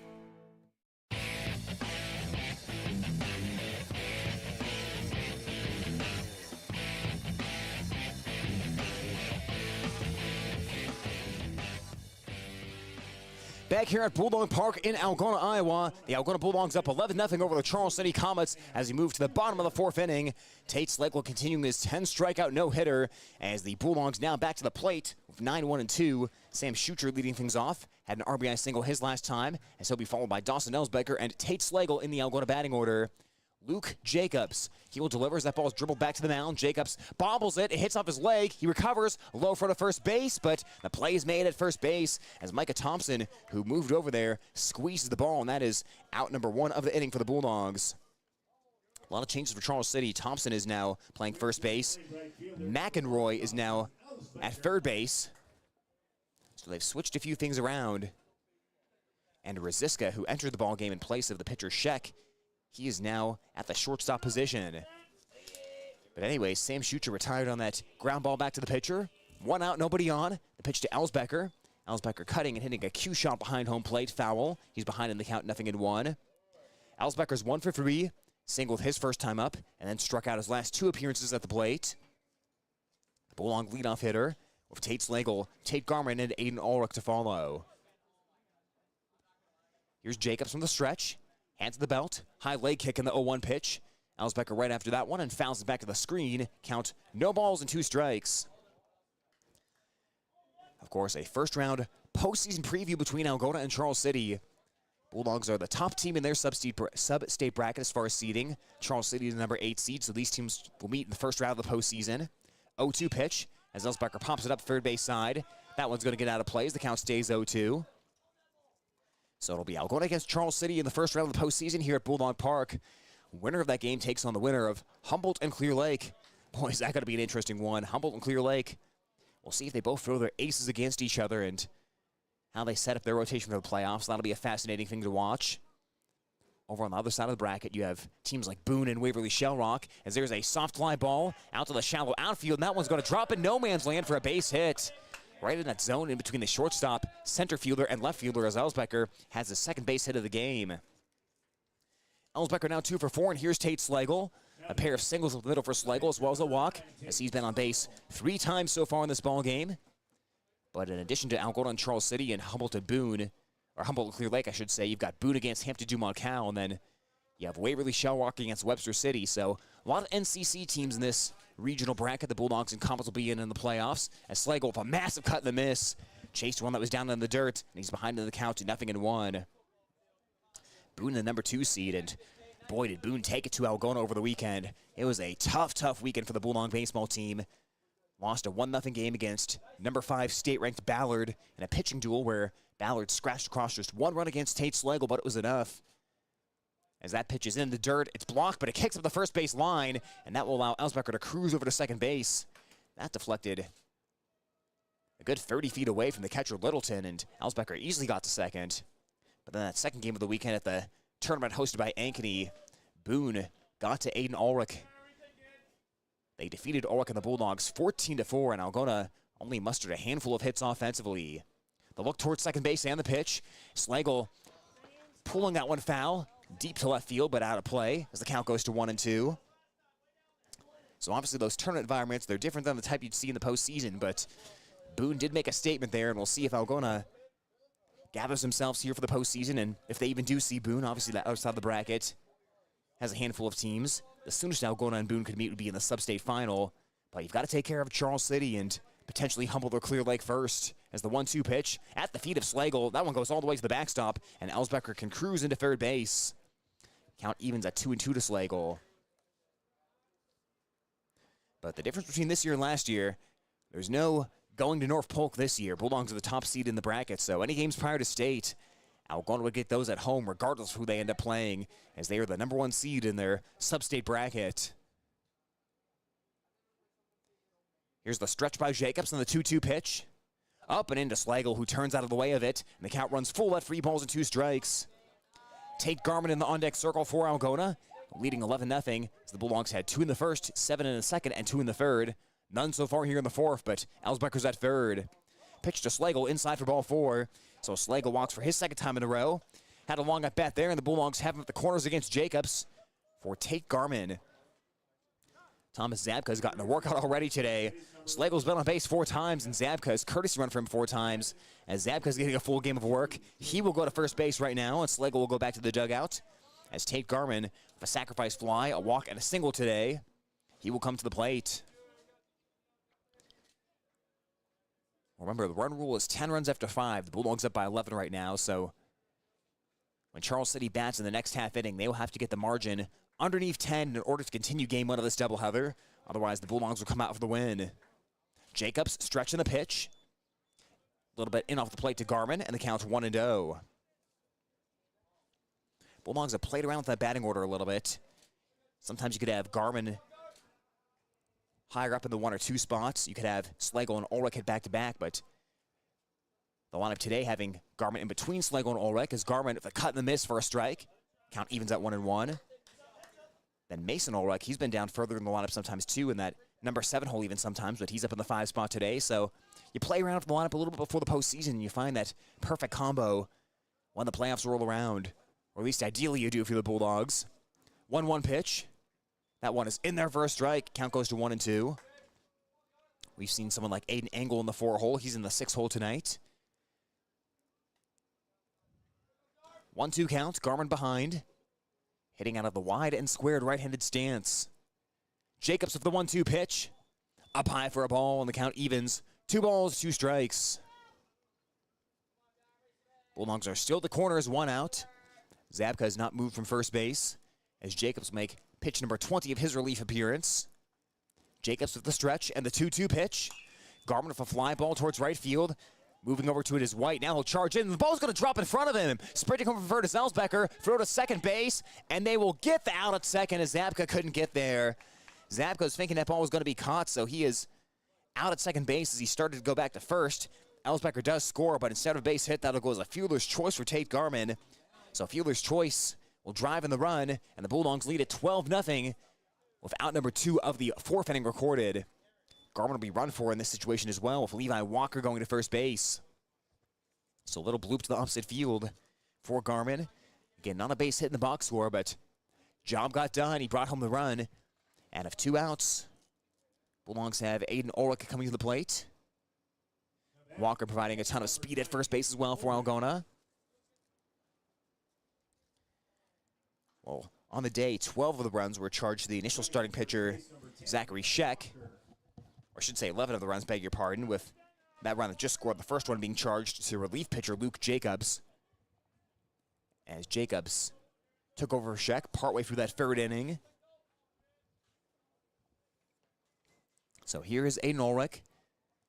Hits out of a squared. Now make that slightly open right-handed stance. Has the shin guard on the front leg. And a healthy lead at first base for Levi Walker. Pitch to Ulrich. Ulrich watches, and that one's over the outside part of the zone for a called strike. 0-1. Aiden Ulrich so far today has flied out to center field. He's hit an RBI single and then hit into a fielder's choice during the 3rd inning. Ulrich near the back of the batter's box as he will line that drive towards right center field, and that one is down for a base hit. Racing over is White, and he cuts the ball off. Walker will sprint to 3rd base, and it'll be an opposite field single by Aiden Ulrich, putting runners at 1st and 3rd for the Bulldogs of 2 outs. Well, that's a good approach for Ulrich. It does seem like in recent times the Bulldogs have been swinging for the fences, and of course they're a team that's certainly capable of hitting home runs. 16 this season, which is tied for 1st in Class 3A with Marion, but it does seem a few of the Bulldog hitters have developed some longer swings in the past couple of games. So it's good to see that opposite field approach by Ulrich come through and put runners to the corners as Aaron Cheever will run at first base for Ulrich. And Mason Ulrich will be hit for as Chance Studer will be the batter. Studer, 2 hits and 3 at-bats so far this season. As Mason Ulrich was 3 for 3 in this game, he will be pinch hit for. They'll score 12-0, and Algona in control right now. Pitch to Studer. And Studer pops it up on the first offering, middle of the infield. Rosiska, the second baseman, racing in, and he makes the grab on the infield grass as Studer retired on the pop of the second, and the inning comes to an end for the Bulldogs. But they'll push another run across. Algona extends their lead to 12-0, and Charles City will try to avoid the run rule here in game number 1 of the doubleheader on Hometown Radio KLGA and at the Algona Radio YouTube stream. Thank you to these sports club members bringing you this game on Hometown and Home Country Radio. Good Samaritan Society, Algona's senior housing and services rooted in God's love. Feed Mill Coffee Company, Algona's locally owned coffee shop. Tangle Salon for all your cuts, colors, hair extensions, and massage therapy needs. Schindler Lawn Care and Landscaping, 515-320-3840. All bringing you this ball game. We've got more sports club members making this broadcast possible on Hometown and Home Country Radio.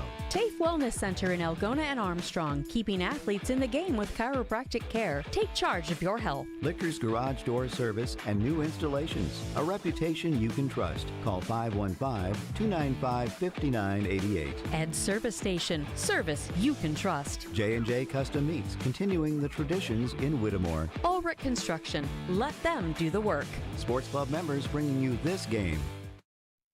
When you need cash on the go, there's no need to pay a surcharge fee with MoneyPass. Iowa State Bank is proud to be part of the MoneyPass network of surcharge-free ATMs found nationwide. Look for the green and blue MoneyPass symbol on over 32,000 ATMs across the nation. Or find an ATM near your vacation spot or travel destination at moneypass.com. MoneyPass, another way that Iowa State Bank helps people succeed. Member FDIC.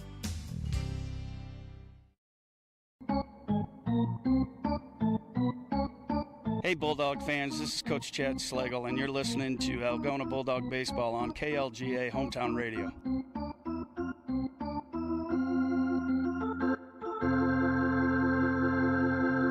Back here at Bulldog Park, where the Algona Bulldogs have a 12-0 lead over the Charles City Comets on Hometown Radio KLGA and at the Algona Radio YouTube stream.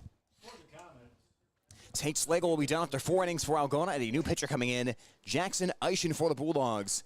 Eischen, the right-handed junior, pitching in his 5th game of the season. His record 0-1 and his ERA 8.27. Eischen of 12 strikeouts and 5 walks in those 11 innings pitched. An opponent's batting .323 against the Bulldog junior. As Slagle ends up with 4 no-hit innings. Eichen's first pitch in there for a strike to Ethan Hadley, the number 8 hitting left fielder. It's Ethan Hadley, Jackson Rosiska, and Vinny Benning for Charles City. The motion by Eischen and the 0-1 pitch. There's a wave and a miss. Hadley chased the one that may have been out of the zone, and the count goes to 0-2. Slagle's final stat line for today: 4 innings pitched. He struck out 10. He walked 1. He hit 2 batters with a pitch. Did not allow any hits or runs. As Eischen fires, and it's a called strike 3. Backwards K, and Ethan Hadley is struck out looking for the 2nd time in this one. Eischen has outnumbered 1 of the inning. It is the top of the 5th, and Algona does lead 12-0, so that does mean if Charles City doesn't score this inning, the Bulldogs will win this one in 5, and they'll get ready for Game 2 of the doubleheader. Of course, if you're tuned in here on the YouTube stream or listening on the radio at 92.7 FM, you can stick around as we'll take a little break in between the 2 games, but same video, same radio station. You'll hear Game 2 of this doubleheader between Charles City and Algona. It's been all Bulldogs so far in game number 1, as the Bulldogs have scored in all 4 trips to bat, the big inning being a 7-run second. Eischen working a 1-0 count on Rosiska. His pitch, that one in tight for a ball, and the count 2 balls and no strikes. But everyone getting ready for a long weekend here. No high school baseball, of course, tomorrow for the 4th of July holiday, as the 2-0 pitch. That one is inside to the backstop, 3-0 count. So everyone gearing up for a long weekend, and like I mentioned earlier, the 4th of July finally falling on a Friday. Those Friday and Saturday 4th of Julys come in clutch. Those are what the Founding Fathers intended, folks. They did not intend for the 4th of July to fall on a Monday or a Tuesday. The 3-0 pitch by Eischen, and that one catches the letters for a called strike. Rosiska is starting to go to first base, but he will have to go back to the right-handed batter's box and bat for a 3-1 count. But everyone, have a fun weekend. Have a safe weekend as well, though. We've got to add that in there. I know no one likes that part, but it is true, as the next pitch is downstairs for a ball, and Rosiska will draw the 5-pitch walk and give Charles City a 1-out base runner on the top of the 5th. 1 out, 1 on. Back to the top of the order for Vinny Benning for Charles City. Benning batting with that bat that has the black handle, and then the bright yellow sweet spot on the bat, as Benning so far today has reached by an error. He was also struck out in the 3rd inning. Benning represented Charles City's best chance to score. He got to second base as the leadoff man of the game as he reached on the error, but Charles City ultimately stranded him at second base. And after that point on, the Bulldog offense just hit after hit with 14 hits so far today against Charles City. Where's this guy at first? 1 out for Benning. 1-0 count from Eischen. As Eischen from the narrow stance on the mound, he'll deliver. And Benning getting right after that one, fouling it back into the screen. And the count evens 1 ball and 1 strike. It has been a weird schedule this year for Charles City. They opened up on the season with 3 straight games at home. After that, they played 11 consecutive games away from home. But they followed that with 9 in a row at home before coming to Algona tonight as there's a ground ball past third base in the left field for a base hit. Charles City has their first hit of the game as Vinny Benning, the .328 hitter, delivers it, and Rosiska moves up to second base. So just weird that the Comets' schedule isn't broken up a little bit more, but it's 3 games at home, 11 on the road, then 9 back at home, and then tonight they're on the road here at Algona. So a lot of playing in the same place week after week before playing in a lot of road places week after week as well. Aiden Orlick will go out to the mound to talk with Jackson Eischen as the Charles City Comets. They put 2 runners on base with 1 out. And they have the number 2 hitter, Holden McEnroy, who was struck out his first time up against Slagle, was hit by a pitch in the 3rd inning. Of course, you folks watching in the YouTube stream missed the 3rd inning as our laptop decided it was already time for the 4th of July holiday and shut down on the 3rd inning due to overheating, but we got it back up. And now it is resting in the shade underneath the table here in the press box. I'll tell you this, I'm not moving that laptop back into the sun tonight. 2 on, 1 out for Charles City. Eichen's 1-0 pitch. Finds the inside corner for a strike. Count even 1-1 on McEnroy as Hansen's in the on-deck circle for the Comets. Just the second time today, the Comets have had 2 base runners in the same inning. They had a couple men hit by pitch back in the 3rd. The 1-1 count. There's a ground ball towards the middle of the infield. Eischen can't glove it. Instead, the second baseman has it as Schucher steps on the bag. Is thrown to first base, not in time. Picked on the backhand side by Mason Orlick to keep it in front and keep Rosiska at third base. So McEnroy hits into the fielder's choice as Benning is retired at second base. And Charles City is down to their final out in this first game of the doubleheader. It's the top of the 5th. Algona on top 12-0. And the designated hitter, Sawyer Hansen. Hansen, a strikeout victim twice today against Tate Slagle, seeing Jackson Eischen for the first time.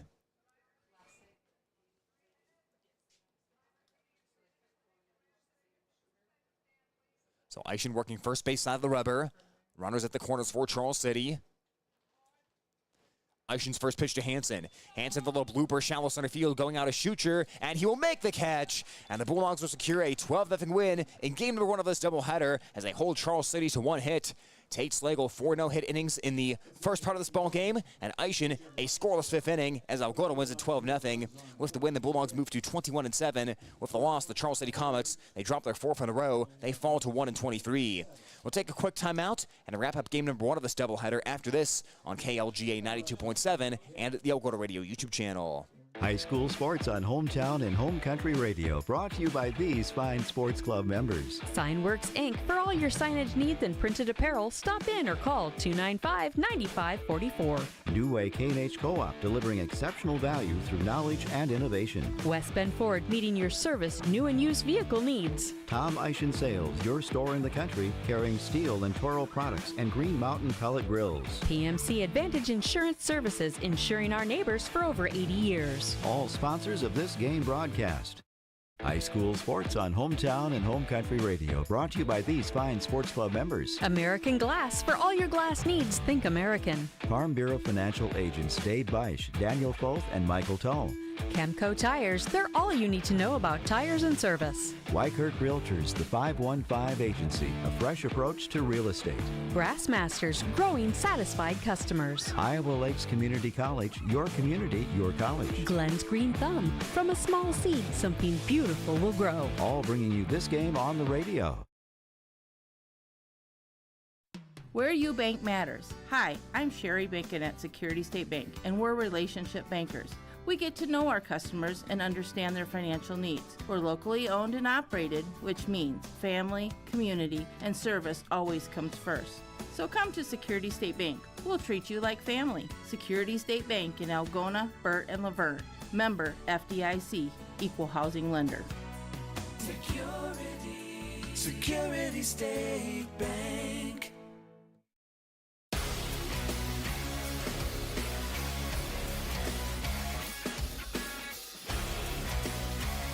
Back here at Bulldog Park, where the Algona Bulldogs take care of the Charles City Comets by a final count of 12-0 in game number 1 of this doubleheader.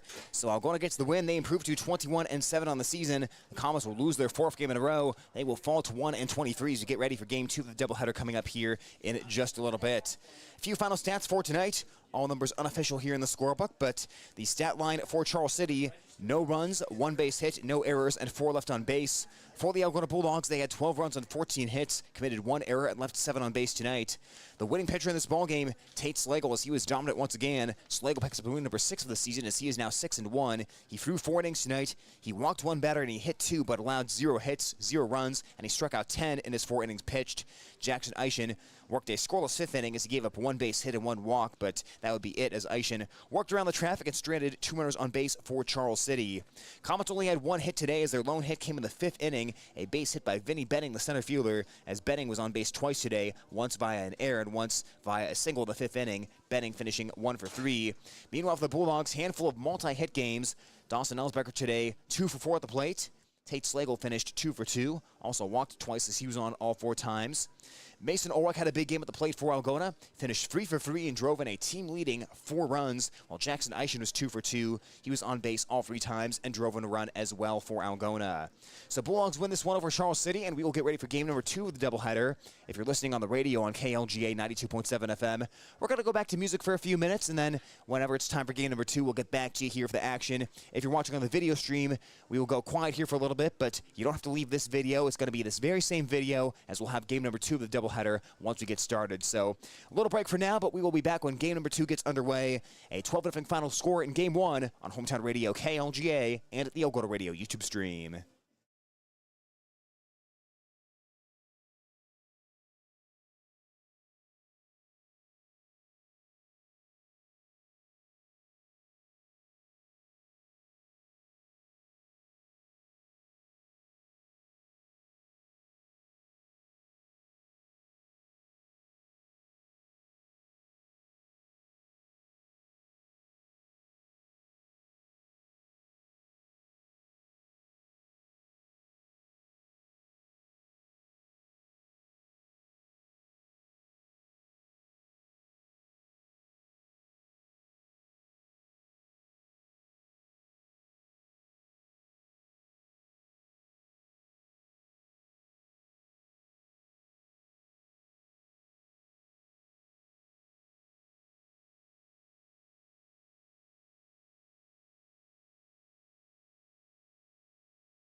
The following is a production of Hometown and Home Country Radio Sports. Here's the motion by Hansen and at the 1-2.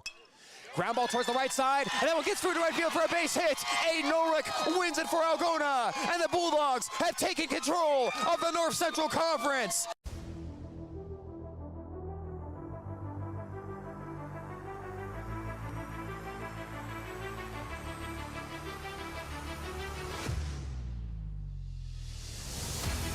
One pitch. Flaherty's taking off. Swing and a miss. Throw to second base by Ulrich. It's on target. Tag is down and they got him. Ulrich throws at the runner at second base, and Slagle pumps his fist on the mound.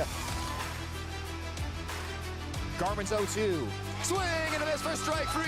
The Algona Bulldogs are one game away from the state tournament. As there's a hard hit ball towards right center field. That could be a gapper, and Free is racing back. It's over his head.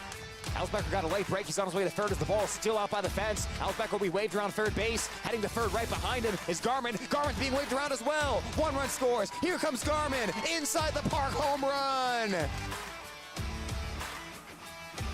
Video streaming on the Algona Radio YouTube channel is brought to you by Algona Municipal Utilities, community owned for community benefit. Kemna Auto Center, where it's not just about the car, it's about the care.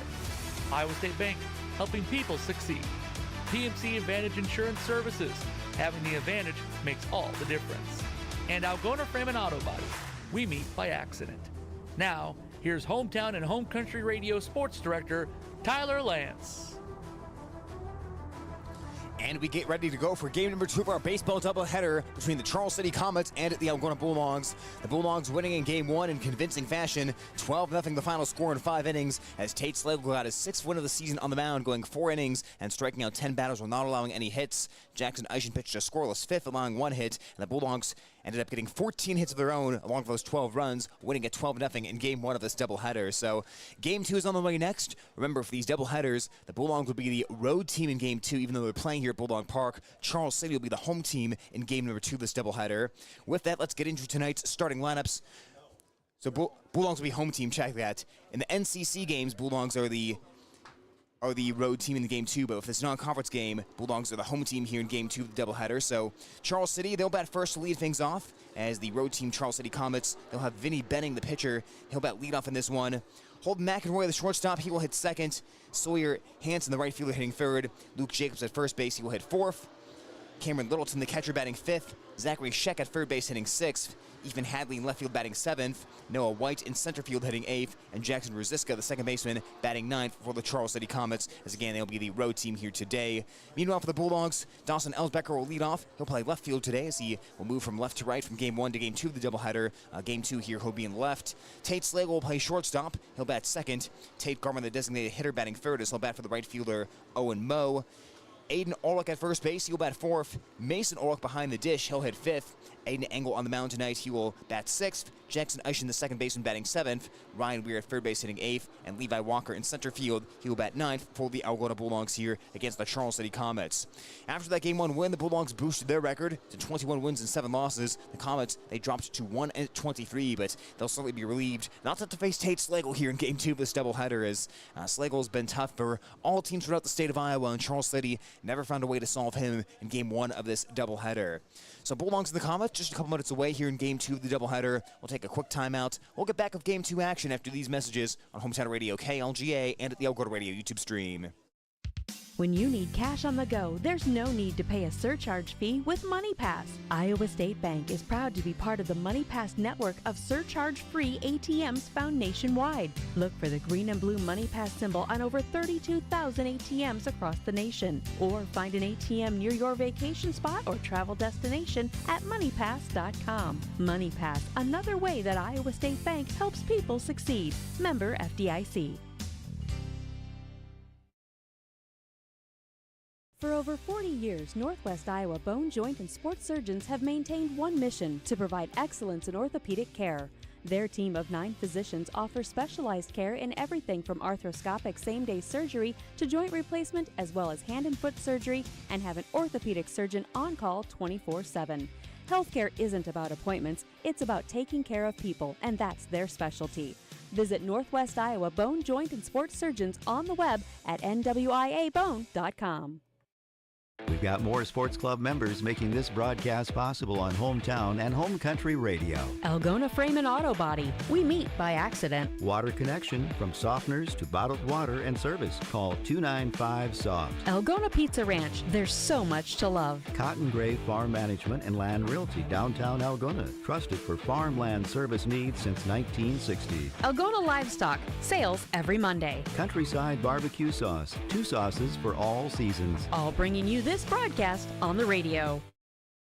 High school sports on Hometown and Home Country Radio, brought to you by these fine sports club members. Central Financial Group, where you belong. Down to Earth Tree Service, your local Algona Tree Service. Styles Salon, your salon in Algona. Create yourself. Farm and Home Services, view their listings at farmhomeservices.com. Holmes Animal Clinic, animals large and small. They love them all. Dance Connection and Tumbling by Michelle, passionate about teaching, creative about dance. Visit their studio or danceconnectionbymichelle.com. All bringing you this ball game. Thank you to these sports club members bringing you this game. Runkey Brothers Full Service. Experience the Runkey Brothers difference for all your auto service and repair needs. Hy-Vee. Use the Fuel Saver card. Fill your cart, fuel your car. North Iowa Appliance Center, Highway 18 East in Algona, where they sell the best and service the rest. Erpelding Excavating Enterprises. Let them take care of your grading, excavating, and drainage needs. Erpelding Void & Company CPAs. They're not just about taxes. Sports club members bringing you this game. Where you bank matters. Hi, I'm Sherry Bacon at Security State Bank, and we're relationship bankers. We get to know our customers and understand their financial needs. We're locally owned and operated, which means family, community, and service always comes first. So come to Security State Bank. We'll treat you like family. Security State Bank in Algona, Burt, and Laverne. Member FDIC, Equal Housing Lender. Security State Bank. Hey Bulldog fans, this is Coach Chad Slagle, and you're listening to Algona Bulldog Baseball on KLGA Hometown Radio.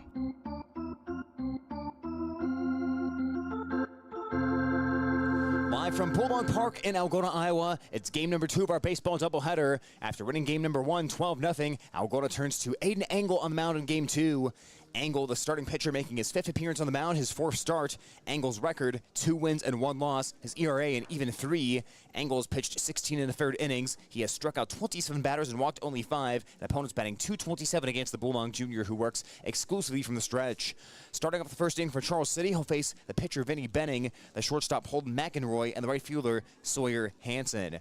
Now in game number 1 of our doubleheader, it was 92 degrees at the time of the first pitch, though it has cooled off substantially here for game number 2. It's now a very cool, very unseasonably cool 87 degrees. So I'm practically wearing a jacket up here in the press box of how much it's cooled off between game number 1 and game number 2 as we sit at 87 right now. Not a cloud in the sky, but maybe a bit of a dust cloud from the races going on at the Cassuth County Speedway here on this Thursday night, just across the street from us here at Bulldog Park. Maybe you'll even hear the cars rooming around in the background as those Cassuth County Speedway races have also just gotten underway here tonight alongside the baseball game. But that's the setting for tonight. Bulldogs in the Comets in game 2 of this doubleheader as Charles City will try to produce more than the 1 base hit they had in game 1 of the doubleheader. Charles City was only able to produce 5 base runners. They had 1 hit, 1 runner reach on an error. They had 1 walk, and 2 batters got hit by pitches, but that was it in the 5 innings. So average of 1 runner per base inning in game 1 of the doubleheader, and they were not able to produce any runs, losing game 1, 12-0 to the Bulldogs. Vinny Benning, the lone 300 hitter on this Charles City team, also had the only hit in game 1 of the doubleheader, steps in. Benning will do the pitching here in game 2, but first he'll bat leadoff, hitting halfway up in the right-handed box. Engel delivers. That is strike 1, and we are underway in game 2 of the doubleheader between the Bulldogs of Algona and the Comets of Charles City.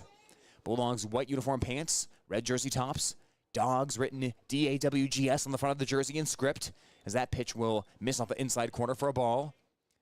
Black baseball hat for Algona for the red brim, red A on the front of it. Bulldogs white numerals front and back of the uniform. Engel stretching the 1-1, and a little bit down and in for a ball, 2-1 on Benning. Charles City, those all-black uniforms, the white pinstripes up and down the uniforms, black numerals outlined in white on the front and back of the uniform. They have the CC logo on the back of the uniform, as there's a ground ball hit past third base, and that one will sneak through into left field for a base hit.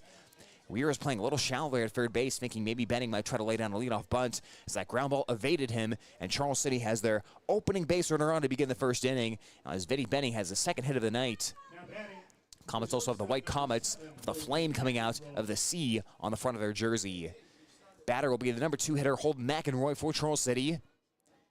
They've gotten Vinny Benning on base plenty this season, but getting him in has been another question. As the pitch to McEnroy, foul back, and the count 0-1.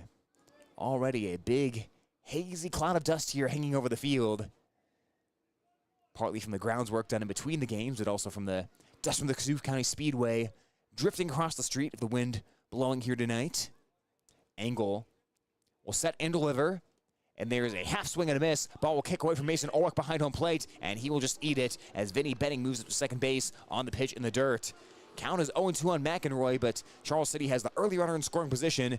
Nobody out against the Bulldogs. Aiden Angle working from the stretch. The Bulldog Jr. hands just above the belt. Settles on as he checks the runner at second base. Here's his 0-2 offering. Sails it up high for a ball, 1-2 count, and it goes to the backstop. It's off the glove of Ulrich, and Vinny Benning all the way to third base for Charles City on a couple of pitches that got away and went to the backstop. So they didn't even need to bunt. Charles City just moving the runner right along on, we'll call it one wild pitch and one passed ball. And a chance to put the ball in play here and do something they never did in game 1, which is take the lead over Algona. McEnroy hitting halfway up in the right-handed box. The look of third by Angle in the pitch. Found back over the screen behind home plate. And the count, 1 ball, 2 strikes. A warm and muggy July 3rd evening as Algona and Charles City, 2 future NCC foes. Charles City winding down their time in the Northeast Iowa Conference. Angle checks third base and brings the 1-2 pitch. There's a line drive into center field, and that's a base hit. Charles City takes the 1-0 lead, and they have their first run of this doubleheader. Vinny Benning had the leadoff single. He got around to second and third base on a passed ball and a wild pitch, and Holden McEnroy delivers him with a single to center field. For McEnroy, that's his 7th RBI of the season, and Charles City on top, 1-0 in the top of the first. Sawyer Hansen, the right fielder, now coming in. Hansen batting 164 leading into tonight's game. Did not have a hit in the first game of the doubleheader as he bats from a wide right-handed stance. That back foot just off the back chalk of the right-handed box. He will take, and that is ball 1 from Aiden Angle. Well, now the Bulldog defense, they have to be alert. It's a little easier to fall asleep out there when Tate Slagle's pitching and striking out nearly every batter, but Aiden Angle will pitch to contact, so you've got to be ready to play good defense for your Algona tonight, as there's a wave and a miss. Count evens 1-1. And that's one area where the Bulldogs really have to tune up and be tested a little more. They had plenty of opportunities against Pocahontas area earlier this week to make plays that either were errors or plays that didn't get made. It was not the best defensive night, and that 13-12 loss to the Indians. There's a pop-up towards shortstop. Tate Slagle moving a couple steps towards the third base bag, and Slagle, the shortstop, puts it away for the first out of the inning as Hansen retired harmlessly on the foul pop to shortstop. No advance by McEnroy at first base. Now Luke Jacobs, the first baseman, right-handed hitter for Charles City, batting 180 coming into today with a .349 on-base percentage as he's tied for second on Charles City with 10 walks on the year. But that's just an issue the Bulldogs need to clean up before the postseason. They've got to be sharper on defense. Obviously, the deeper you go into the postseason, the better competition you face, and likely the more balls you'll see put into play against this good pitching staff. At some point, the Bulldog defense is going to have to come up big in the postseason, so you want to see them getting into good habits as this regular season winds down. 1 strike, no balls on the batter, Luke Jacobs. Stretch and the pitch by Angle. Ground ball towards shortstop. Slagle has it. Flips to Eischen for 1. Eischen tags the bag. He throws to first, and Ulrich holds the bag. Throws a little high, but Ulrich came down on top of the bag, and Jacobs is retired on the 6-4-3 double play. The inning is over. But Charles City strikes first. The Comets take a 1-0 lead over the Bulldogs on Hometown Radio KLGA and at the Algona Radio YouTube stream. High school sports on Hometown and Home Country Radio, brought to you by these fine sports club members. Signworks Inc. For all your signage needs and printed apparel, stop in or call 295-9544. New Way K&H Co-op, delivering exceptional value through knowledge and innovation. West Bend Ford, meeting your service, new and used vehicle needs. Tom Eischen Sales, your store in the country, carrying steel and Toro products and Green Mountain pellet grills. PMC Advantage Insurance Services, insuring our neighbors for over 80 years. All sponsors of this game broadcast. High school sports on Hometown and Home Country Radio, brought to you by these fine sports club members. American Glass. For all your glass needs, think American. Farm Bureau Financial Agents Dave Beisch, Daniel Foth, and Michael Tull. Chemco Tires, they're all you need to know about tires and service. Weichert Realtors, the 515 Agency, a fresh approach to real estate. Grassmasters, growing satisfied customers. Iowa Lakes Community College, your community, your college. Glenn's Green Thumb, from a small seed, something beautiful will grow. All bringing you this game on the radio.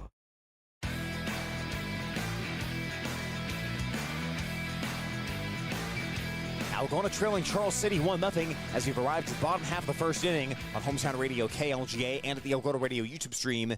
Dawson Elsbecker, Tate Slagle, and Tate Garman this inning for the Bulldogs as they will take on the starting pitcher, Vinny Benning. Now, Benning has pitched in 9 games this season, but only 2 of them have been starts. So this is start number 3 for Benning. The junior has an 0-1 record and a 7.47 ERA. He's thrown 15 innings. He has struck out 10, 16 walks by Benning, and opposing batters hitting .265 against the Charles City right-hander. The Comets as a team, they came into today with a 7.79 ERA and a .277 opposing batting average allowed, but the walks have been a big issue and the unearned runs have been a big issue as well. Charles City's fielding percentage this year is under .870 as they've committed 81 errors. Now, they did play error-free baseball in the first game, but the Bulldogs didn't care as they had 14 base hits during a 12-0 win. But you always worry a little about the defense when you see numbers like that behind the pitcher. So Bulldogs will bat. Again, it is Elsbecker, Slagle, and Garman this inning for Algona, as Elsbecker was 2 for 4 in the first game. Had a couple of singles, a couple of strikeouts. And he has continued to produce in that leadoff spot for Algona as he will start things off from the right-handed batter's box at the bottom half of inning number 1. So Bulldogs will play from behind in the first inning. Charles City had 2 hits, 1 run, 1 left on base in the first. And Elsbecker bats here in the bottom half of inning number 1. Digs into that back foot, right up against the chalk of the back of the right-handed box. Holds the bat vertically up the back shoulder as the first pitch by Benning will find the zone for a called strike. 0-1 to Elsbecker. Aiden Engel threw 14 pitches in the first inning for the Bulldogs. Allowed that 1 run on 2 hits as Benning works from the windup. Benning into his motion as he comes to home plate. Elsbecker reaching for that one and rolls it over to shortstop. It is gobbled in by Rosiska, or by McEnroy, beg your pardon. He'll throw to first base for the out. Rosiska at second base for Charles City is that'll be at number 1 of the inning. Dawson Elsbecker retired, and Tate Slagle, the batter now for the Bulldogs. Tate Slagle, 2 for 2 in the first game. He now has 8 hits in his last 12 at-bats. Defensively for Charles City, behind home plate it's Littleton. At third base it's Sheck. McEnroy at shortstop, Rosiska at second, and Jacobs at first base. In the outfield, that is Hadley, White, and Hansen, left to right across the radio dial. Slagle flies that in the air towards left field, curving out of play. And the count, no balls and 1 strike on the Bulldogs senior. Tate Slagle is patient enough to take the walk at home plate as Charles City walked him a couple of times in game 1 of this doubleheader. Betting into the motion, and the 0-1 pitch. And that one hits Slagle on the back that is. It plunked him right on the number 9 on his jersey, and the Bulldogs have a 1-out base runner. That was an off-speed pitch by Benning, and Bulldogs will have 1 on, 1 out for Tate Garman, the number 3 hitter. Number 2, Tate Garman. So Tate Garman, number 3 hitter for the Bulldogs, stepping in here on a muggy evening. Game 2 of this doubleheader getting underway right around 7:15 here tonight, as game 1 wrapped up in 5 innings. So Tate Garman batting as a pickoff is thrown to first base by Benning, but Slagle will dive back in safely. But game 1 had a lot of everything. Of course, we had our technical issues in case you missed it. Our laptop shut down due to the heat, but we've been given it the luxurious treatment of sitting in the shade here in game 2, and we have not had any issues since that time, so we are keeping our fingers crossed on that. Pitch to Garman, in there for a called strike, and the count 0-1. Garman, the designated hitter, batting for the right fielder Owen Moe, as Aiden Ulrich's on deck. Mason Ulrich in the hole. And Tate Slagle at first base right now, wearing the sliding mitt on that right hand as he is an active base stealer for Algona with 12 on the season. Pretty big lead at first for Slagle, and he's going. The pitch is ripped past shortstop into left field for a base hit. Slagle not stopping at second. He'll go all the way to third. That play doesn't happen if Slagle's not moving on the pitch, but Garman hit the ground ball in between third base and shortstop, and because Slagle was moving on the pitch, he's able to go all the way to third, and the Bulldogs are quickly building a rally here in the bottom half of inning number 1. Bulldogs down 1-0, but runners to the corners, and that cleanup hitter, Aiden Ulrich. Aiden Ulrich had 2 base hits. He was 2 for 4 in the first game of this doubleheader. Bats out of an open right-handed stance. More of a narrow stance, about a third of the way up in that right-handed box. Garwin with a big, healthy lead at first base right now as Benning works from the stretch. Benning holds the hands below the belt. Checks on the runner at first base and looks towards third as well. High leg kick in the pitch. In the dirt, it'll get away from behind home plate. Tate Slagle comes home to score, and the Bulldogs tied at 1. Garman took a huge turnaround second base. He will stop right there, but Littleton could not pick that pitch on the backhand side. Wasn't able to absorb it into his body, and the Bulldogs will tie this game at 1. Tate Garman now at second and 1 out. So now a chance to take the lead. The Bulldog deficit was short-lived here against Charles City. And the middle of the batting order trying to do a little damage now against Vinny Benning, a Charles City junior. Benning will look towards second base. He'll bring the 1-0 pitch. Ulrich rolls over on that to third base. It is gloved by Scheck. He'll throw across the diamond and get Ulrich. Tate Garman able to advance up to third after that throw is made, but now 2 outs as Ulrich is retired at 5-3 in your scorebook. Tie game at 1, 2 outs, runner at third base for the Bulldogs, and we'll see if Mason Ulrich can get him in. Mason Ulrich with a huge game 1, 3 for 3 at the plate, 4 runs driven in for the Bulldogs. And now playing catcher in game 2. Aiden Ulrich playing first base in game 2 of this doubleheader, and Mason Ulrich will be behind home plate. We're trying not to have the same guy catch 2 games of the doubleheader and give him a little time off his feet, as that is a grueling physical position behind home plate. So the Ulrich brothers will split that here in the 2-game set that Charles City and Algona is playing. Mason Ulrich fouling that first pitch back for strike 1. Benning has not thrown a lot of pitches so far, but the Bulldogs have gone on early. A wild pitch tying the game. 1 base hit this inning for Algona. And 1 hit by pitch as well. The 0-1 to Ulrich. Ulrich, a soft line drive towards second base, and it is caught by Rosiska as the inning comes to an end. But the Bulldogs do tie the game on the wild pitch. 1-1 as he move to the second on KLGA 92.7 and the Algona Radio YouTube stream. High school sports on Hometown and Home Country Radio, brought to you by these fine sports club members. AK's Chrome Kitchen. When you come in, your family. Farmers State Bank is proud to be part of our community. Offices in Algona, Whittemore, and West Bend. Stroman Dental, giving you something to smile about. Bill's Auto and Truck Repair. Service is the difference. Trend Salon, your complete family hair salon. It's all about you. Oakcrest Funeral Services, celebrating a life lived. All bringing you this game on Hometown and Home Country Radio. Where you bank matters. Hi, I'm Sherry Bacon at Security State Bank, and we're relationship bankers. We get to know our customers and understand their financial needs. We're locally owned and operated, which means family, community, and service always comes first. So come to Security State Bank. We'll treat you like family. Security State Bank in Algona, Burt, and Laverne. Member FDIC, Equal Housing Lender. Security State Bank. Hey Bulldog fans, this is Coach Chad Slagle, and you're listening to Algona Bulldog Baseball on KLGA Hometown Radio. Aiden Engel ready to go for his second inning of work for the Algona Bulldogs. Tied right now with Charles City, 1-1 as we head to the top half of inning number 2. It's been 14 pitches so far for Engel. Gave up 1 run in the first on the RBI single by Holden McEnroy, but they stopped Charles City at just that. Bulldogs answering back on a wild pitch to tie the game at 1 in the bottom of the first inning. So now to the top of 2 in game 2 of this doubleheader. Cameron Littleton, the catcher, followed by Zachary Scheck, the third baseman, and Ethan Hadley, the left fielder, this inning for Charles City.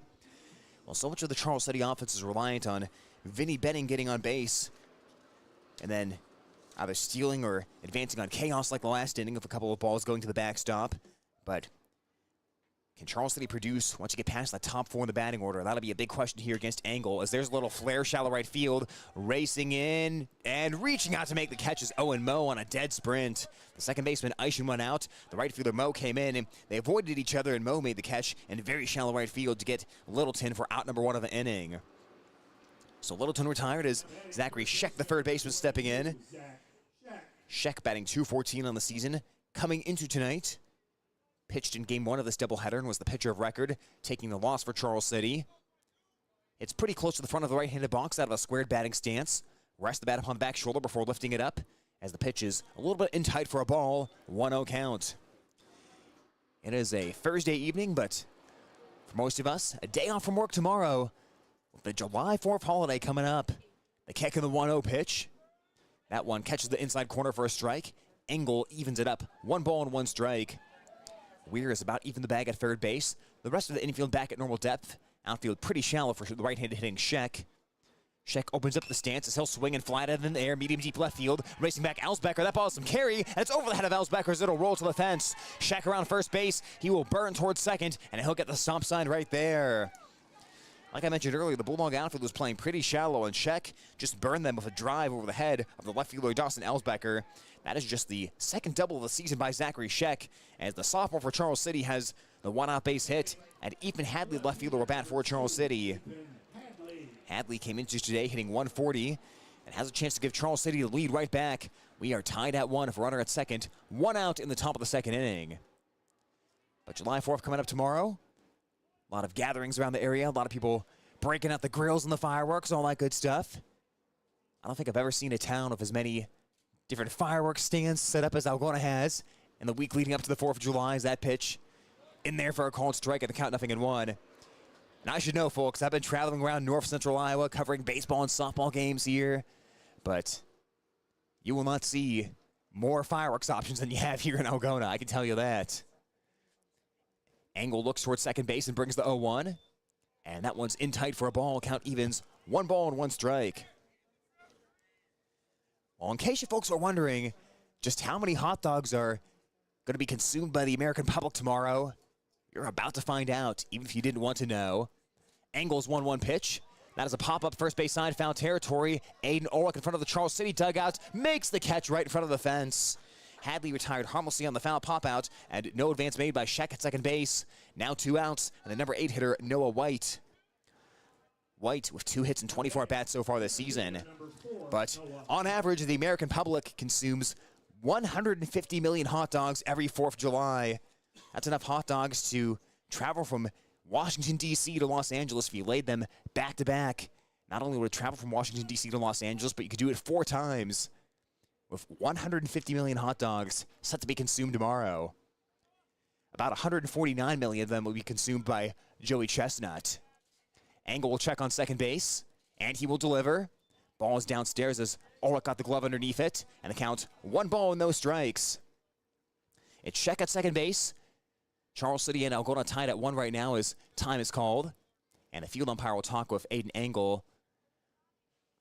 Well, Engel's been working pretty quickly. It's pretty close to him maybe not fully coming set when he's from the stretch. When you work from the stretch like Engel does, you've got to come set for a... Well, it wasn't that, though. They were talking about him go to his fingers. I think he was licking his fingers there to try to get a grip, and I think the field umpire said, don't do that anymore. Engel looks towards second base. 1-0 counters will spin towards second. He'll throw back there, but back at his Scheck. So they gave him a warning on that. No more licking of the fingers on this warm and sticky night. Oh, that point still stands. He is working a little slower with runners on base, but I think the Charles City dugout was also saying that he maybe didn't fully come set as that pitch was sailed upstairs for a ball. 2-0 count on White. Rosiska in the on-deck circle for Charles City. It's a 2-0 count from Engel. Comets 3 base hits so far in Game 2 as they have tripled their total from Game 1. Engel's 2-0 pitch, and that one below the bottom of the zone. Popped out of Ulrich's mitt behind home plate, but it stayed in front, and it's a 3-0 count on the number 8 hitter, Noah White. Engel has neither walked nor struck out a batter so far in this game. He's a guy who's mostly going to keep his defense engaged and pitch to contact. The look towards second base. The 3-0 delivery. Taking all the way and taking a strike is Noah White. The count goes to 3 balls and 1 strike. Not a cloud in the sky here in Algona, but a dust plume is slowly building up. The set by Engel, the look of second base, and the 3-1 pitch. And that one in at the knees for a called strike as White now has to battle for 3-2 count. Scheck still at second base. He had the 1-out double for Charles City. Sandwich trying to fly out to right field and a pop out to the foul territory on the first base side. Engel for full count 3-2 as he checks on Scheck. Big lead at second, and the pitch. It's a called strike 3. Noah White is frozen, and Aiden Engel strands runner at second base. No runs, 1 hit, 1 left on for the Charles City Comets, and the score stays tied at 1 as we move to the bottom half of 2 from Algona High School and on KLGA 92.7. Thank you to these sports club members bringing you this game on Hometown and Home Country Radio. Good Samaritan Society, Algona's senior housing and services rooted in God's love. Feed Mill Coffee Company, Algona's locally owned coffee shop. Tangle Salon for all your cuts, colors, hair extensions, and massage therapy needs. Schindler Lawn Care and Landscaping, 515-320-3840. All bringing you this ball game. Thank you to these sports club members bringing you this game. Runkey Brothers Full Service. Experience the Runkey Brothers difference for all your auto service and repair needs. Hy-Vee. Use the Fuel Saver card. Fill your cart, fuel your car. North Iowa Appliance Center, Highway 18 East in Algona, where they sell the best and service the rest. Erpelding Excavating Enterprises. Let them take care of your grading, excavating, and drainage needs. Erpelding Void & Company CPAs. They're not just about taxes. Sports club members bringing you this game.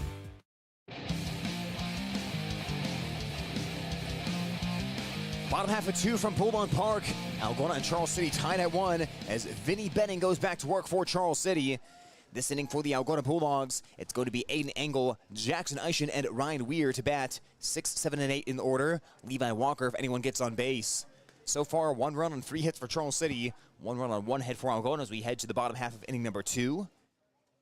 As the Bulldogs try to sweep a doubleheader from the Comets and head into this 4th of July weekend of some good feelings. This will be a first-round postseason matchup coming up later on as the 3A postseason will get underway. If Charles City visiting Algona, number 1 seed in the sub-state bracket against the number 8 seed. Benning will work from the windup of a fresh inning. His pitch to Aiden Engel. Engel watching, and that is ball 1.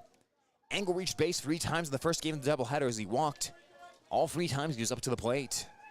Coming into today, Engel had been on a nice streak as he had 6 hits in his last 10 at-bats. As the pitch to Engel, that ball flied in the air pretty deep towards left field, curving towards the line and racing out to make the grab in left field.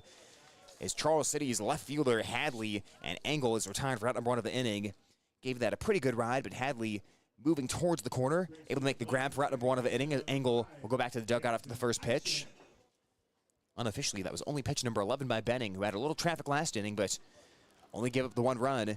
As Jackson Eischen will be the batter for the Bulldogs. Eischen had a good game 1 of this doubleheader as well, with 2 hits and 2 at-bats.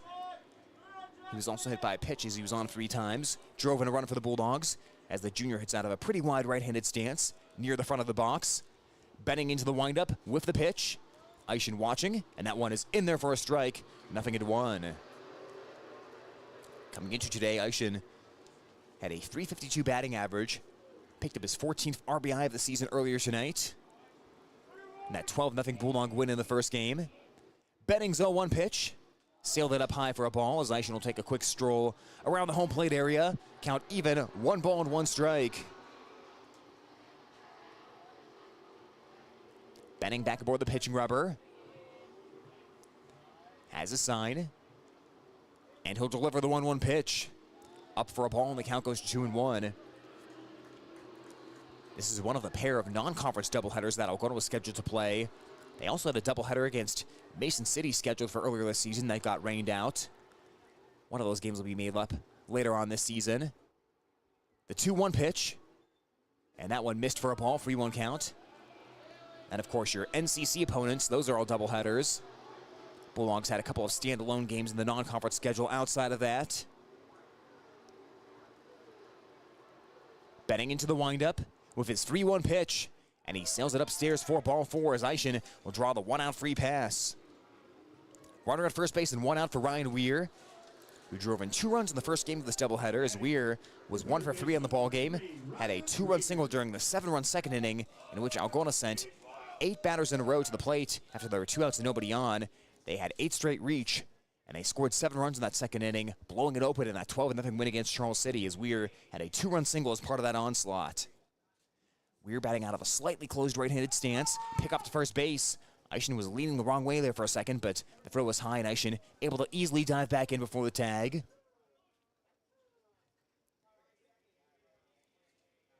Benning works a little bit off to the first base side of the pitching rubber as Eischen reestablishes a pretty big lead. The Charles City junior slide steps and delivers, and he will find the zone for a called strike. 0-1 on Weir.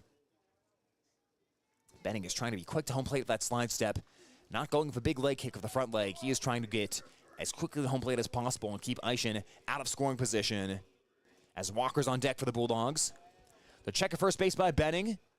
And the 0-1 pitch. Eischen is running. The pitch is the ball. Throw to second base by Littleton. It is high, and Eischen safely slides in there.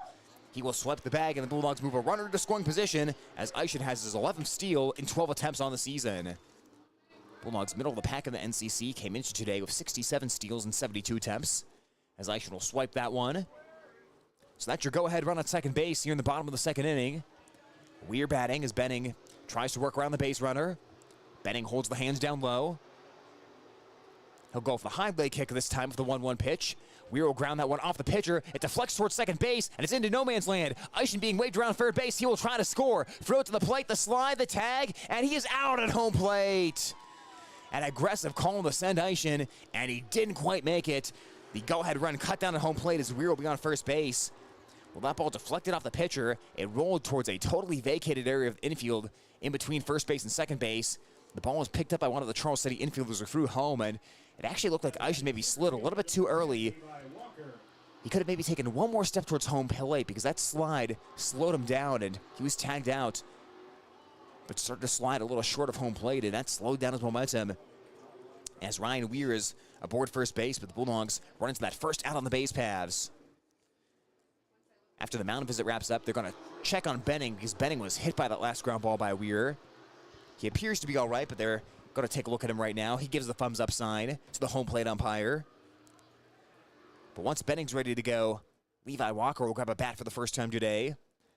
Walker was designated hit for in the first ball game as he played center field.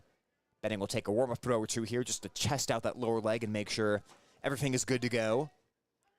But the junior Walker of 6 hits and 28 at-bats for the Bulldogs this year, a .214 batting average. He has walked 7 times and struck out 13. No longer a runner in scoring position as we stay tied at 1. It's Weir at first base. And now 2 outs for the Bulldogs. The next pitch will be number 19 of the game for Benning unofficially. Walker out of the squared right-handed stance. Awaits Benning's first offering. Walker swinging and missing. Benning pulled the string on him, and Walker had that head go flying out on that slower offering as the count 0-1. Weir at first base right now for the Bulldogs. After Walker, it's back to the top of the order with Elsbecker on deck. Weir, a modest lead at first base, held on by Jacobs. High leg kick in the pitch. Walker tries to bunt, and he missed the bunt, but the pitch goes to the backstop, and Weir will go to second base. Walker was trying to take advantage of that speed and bunt for a base hit, but he missed on the bunt. And that was just a passed ball against the catcher, Littleton. I don't know if the bat was just in front of his eyes where he lost track of the ball. Well, that one just got away from him, but in any case, it's an 0-2 count on Walker as Weir's on second. Benning trying to work a scoreless second inning. He'll check on Weir at second. Middle infielder's not paying much attention there as the 0-2 pitch to Walker. And a good take by Walker as the count goes to 1-2. That pitch missing the zone. The defense is going to have all their attention towards Walker at home plate. McEnroy, the shortstop, and Rosiska, the second baseman, playing pretty close to their natural positions right now. The first baseman, Jacobs, no longer has to hold the runner on, so he's back at his normal spot at first base. Look towards second. The 1-2 pitch. Walker flies that one in the air towards left field. Hadley towards the line. Hadley reaching up, and he will make the catch in fair territory for out number 3 of the inning. So the Bulldogs threaten, but they do not score.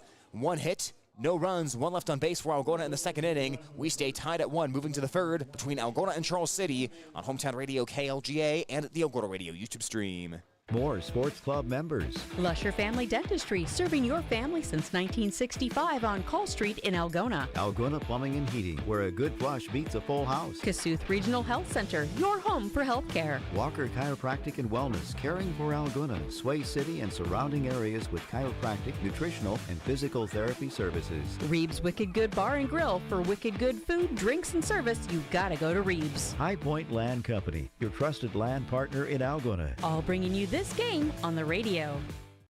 Thank you to these sports club members bringing you this game on Hometown Home Country Radio. CB Grain Solutions, satisfaction guaranteed. Dump It, Kasuth County's local and reliable waste service provider for commercial and residential customers. Albert Electric, flip the switch to Albert Electric. Billy Offerman, your State Farm agent in Algona. Like a good neighbor, State Farm is there. Greg Penning and Company, certified public accountants where everyone counts. Daylight Donuts, open early with delicious donuts and great coffee. All bringing you this game on the radio.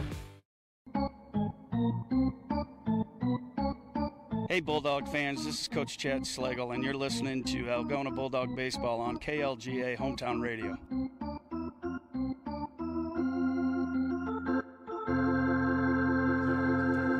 Top of the third inning from Bulldog Park. 9-1 and 2 in the Charles City batting order, as Algona and Charles City tied at 1 right now. Jackson Rosiska, Vinny Benning, and Holden McEnroy this inning for the Comets. Rosiska currently number 2 in the Comets in batting average, 263 coming into today.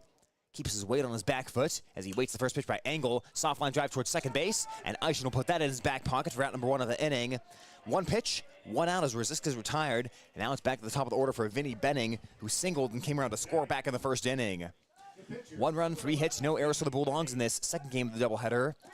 For the Comets, that is. 1 run, 2 hits, no errors for the Bulldogs here in Game 2.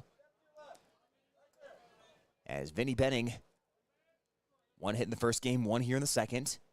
The pitch to him, and Engel will miss on that one for ball 1. Both teams have 2 runners left on base, 1 in each inning. As Engel goes from the stretch, hands belt high, and the 1-0 pitch. Missed downstairs for a ball. Count goes to 2 balls and no strikes. Bulldogs still relatively shallow in the outfield here for the number 9 hitter. Weir maybe a step behind the bag at third base with the rest of the infield at normal depth.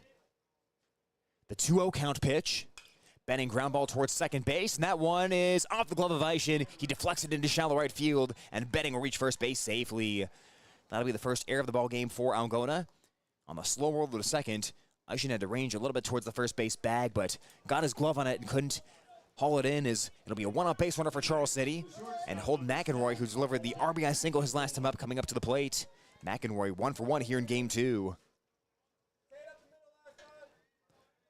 Well, if you looked a few days ago, maybe if you looked over last weekend, you would have seen some potential rain in the forecast for tomorrow, but it's supposed to be a beautiful July 4th as that pitch is downstairs for a ball, 1-0 count.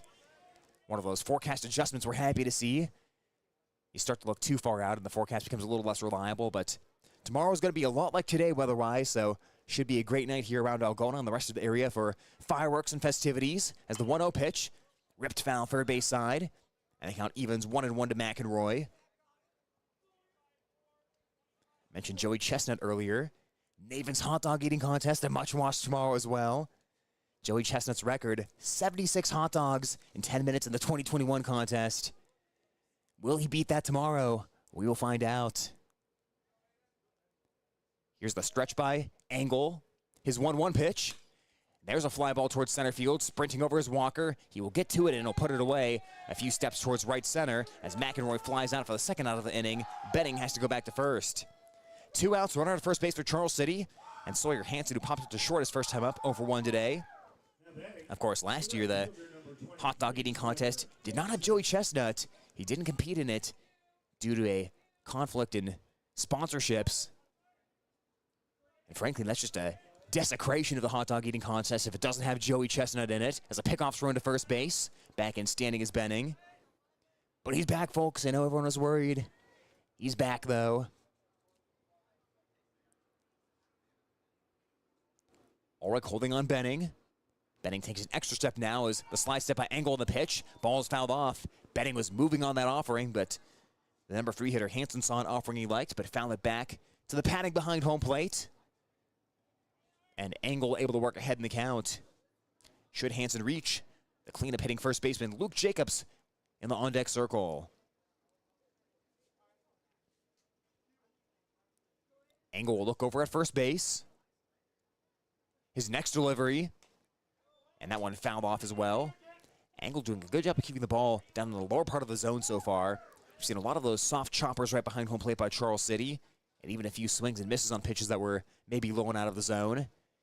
Angle trying to keep everything down here and force the Charles City batters to hit the ball on the ground. Weakly somewhere on the infield. 0-2 count.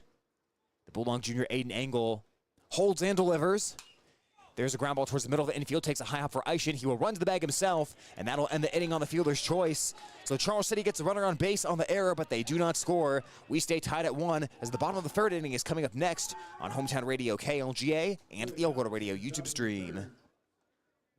For over 40 years, Northwest Iowa Bone, Joint, and Sports Surgeons have maintained one mission: to provide excellence in orthopedic care. Their team of 9 physicians offers specialized care in everything from arthroscopic same-day surgery to joint replacement, as well as hand and foot surgery, and have an orthopedic surgeon on call 24/7.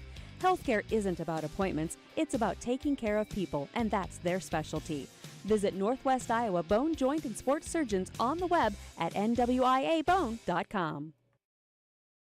We've got more sports club members making this broadcast possible on Hometown and Home Country Radio. Algona Frame and Auto Body. We meet by accident. Water Connection, from softeners to bottled water and service. Call 295-SOFT. Algona Pizza Ranch. There's so much to love. Cotton Grave Farm Management and Land Realty, downtown Algona. Trusted for farmland service needs since 1960. Algona Livestock. Sales every Monday. Countryside Barbecue Sauce. 2 sauces for all seasons. All bringing you this broadcast on the radio.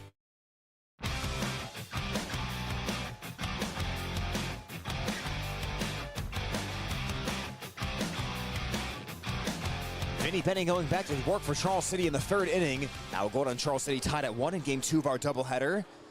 In the Bulldog half of the third inning, they will have the top of the order due up here as Dawson Elsbecker will start things off, followed by Tate Slagle and Tate Garman. 1-2-3 for the Bulldogs against the Charles City Comets. Bulldogs have had a pair of base hits so far. Dawson Elsbecker 0 for 1 today, grounded at the shortstop his first time up, as he will lead things off.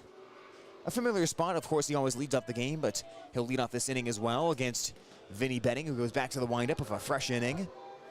The Charles City junior will spin that ball around in his glove, get a good pitch grip, and deliver the first offering of the inning.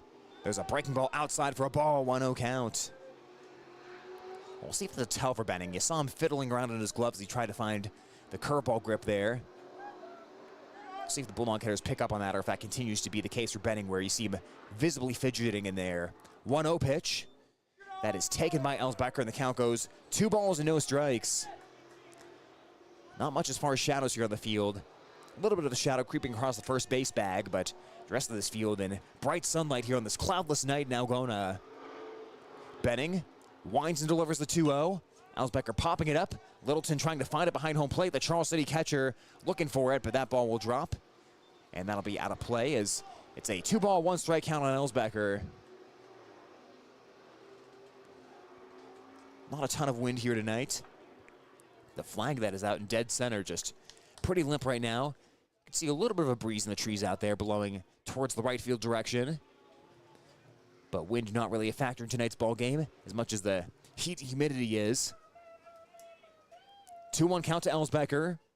Benning into the motion with the next pitch. Elsbecker watches and Benning misses down and away. 3 balls, 1 strike. Tate Slagle looming in the on-deck circle for Algona as Charles City has yet to retire Slagle today in the 2 doubleheader games. Benning will step off here as Elsbecker steps out. Elsbecker's one who sees a lot of good pitches to hit with Slagle hitting after him. Benning's 3-1 pitch, and Elsbecker fouled that back. Benning came into one of the letters, but Elsbecker bit underneath it, fouled it back, as a couple of kiddos will go scrambling after that ball. That's a lot of work on a night like tonight, folks, running around after the foul balls, but the energy of some of the fans is boundless. 3-2 count. The motion by Benning and the pitch. Elsbecker ground ball towards third base. It is knocked down and deflected away by Scheck. He picks it back up. His throw to first base. Not nearly in time as Elsbecker beats it out. An error will start off the inning as Elsbecker's on board. And that'll set the stage here for Tate Slagle. Slagle hit by pitches last time up. He's been to the plate 5 times in this doubleheader, and he's been on base all 5 of those times. Although no extra base hits, which is notable because he came into today with 4 homers in his past 3 games. So let's see what Slagle does here against Benning. and just how aggressive Benning wants to be against one of the best hitters right now in the state. The future Iowa Hawkeye Tate Slagle hits about halfway up in the box as the pickoff is thrown to first base. Elsbecker with a head-first dive back into the bag. One error by both teams so far in Game 2 of this doubleheader. Charles City Jr. Benning climbs back aboard the pitching rubber. Pretty decently at first base for Elsbecker. As Benning with his first offering. Elsbecker runs, pitches in the dirt. It's picked by Littleton, but no chance to make a throw on that. Littleton had to work so hard to make the pick there.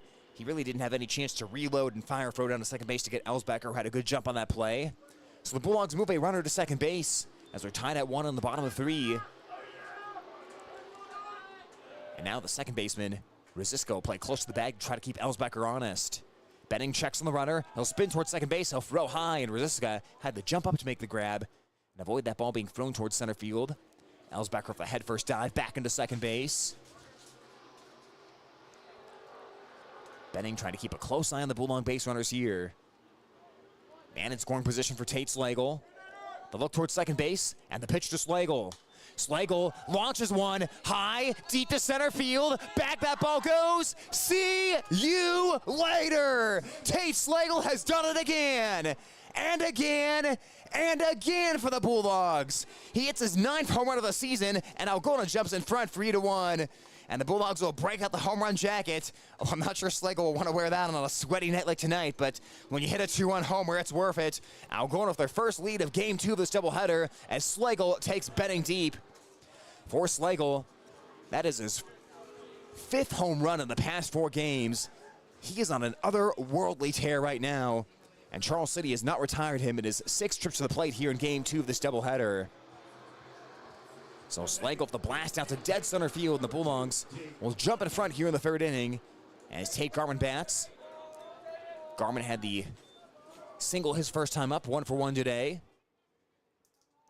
That was the 3rd hit of the night so far for the Bulldogs as Benning goes back to the windup now that the base has been emptied out. Bulldogs 3, Comets 1 as Garman, the big cut and the miss. Nothing in 1 on Tate Garman. That was a home run swing on the first pitch, which, if you see one you like, you take that big aggressive cut, and then you adjust from there if you get behind in the count. Benning trying to compose himself after the home run. No one out, no one on. 0-1 to Garman. He checked his swing, but that pitch was a called strike as Garman falls behind in the count. Well, now you know for sure that Tate Garman will bat. You also know for sure that Aiden Ulrich and Mason Ulrich will bat this inning, as it's essentially like a start of a new inning as there's nobody out, nobody on. Pitch to Garman, ground ball towards third base, and that one is past Sheck, and it's also past the shortstop McEnroy into left field. A seeing eye single by Tate Garman, perfectly placed.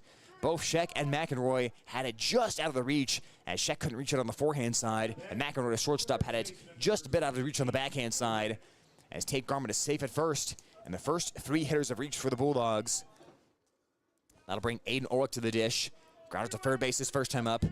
And you know he's thinking long ball after seeing Tate Slagle go deep earlier this inning. Benning has to go right back to the stretch now. Running is Garman, pitches down and away, picked by Littleton, and again, no chance to make a throw.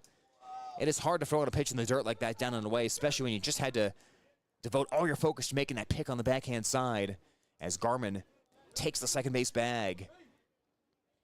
So Bulldogs move another into scoring position for Aiden Ulrich, with Mason Ulrich in the on-deck circle. Benning looks a long ways towards second base and brings the 1-0. Ulrich a little roller towards shortstop. It moves towards the middle of the infield, and it sneaks through to center field for a base hit. Garman being waved around, and there will be no throw to the plate. Back-to-back seeing eye single by the Bulldogs. Like we always say, that'll look like a line drive in the box score tomorrow for Aiden Ulrich, but in that case, just a slow ground ball right up the middle that snuck underneath the glove of the shortstop McEnroy into center field. And the Bulldogs are on top, 4-1 on the bottom of the 3rd inning, and a chance now to make this a huge inning.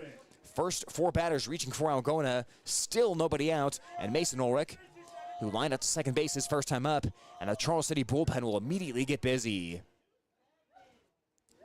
The junior Vinny Benning trying to get this inning back under control, as Ulrich has a pretty big lead over at first base right now. Benning with the stretch. The pickoff to first base, almost had Ulrich leaning there, but he dived back in safely. Had a little lean towards second base before he lunged back into the first base bag.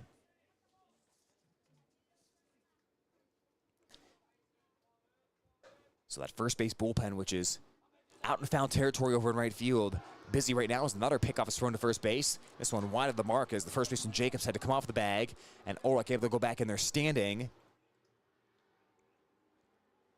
Benning hands the belt. Ulrich running on the pitch. It's outside. Littleton throws to second base. Head first slide, and Ulrich is safe.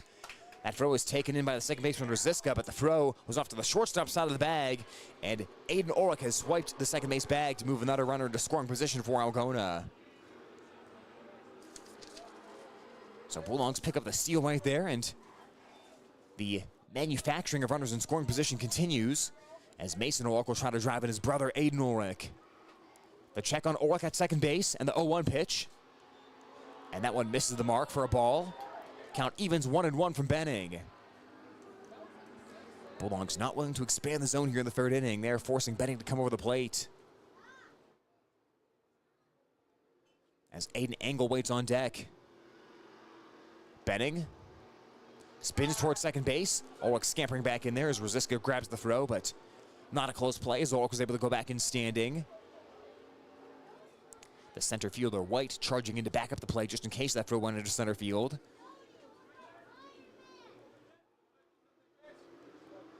Outfield, medium deep for Ulrich. Benning slide step in the pitch. Ulrich a little dribbler towards third base. Picked on the backhand side by Scheck. He throws across the diamond in time for the out. And Aiden Ulrich will advance to third base on the throw over to first. But Mason Ulrich is retired on the ground out for the first out of the inning. Well, now for Aiden Engel, the job is simple.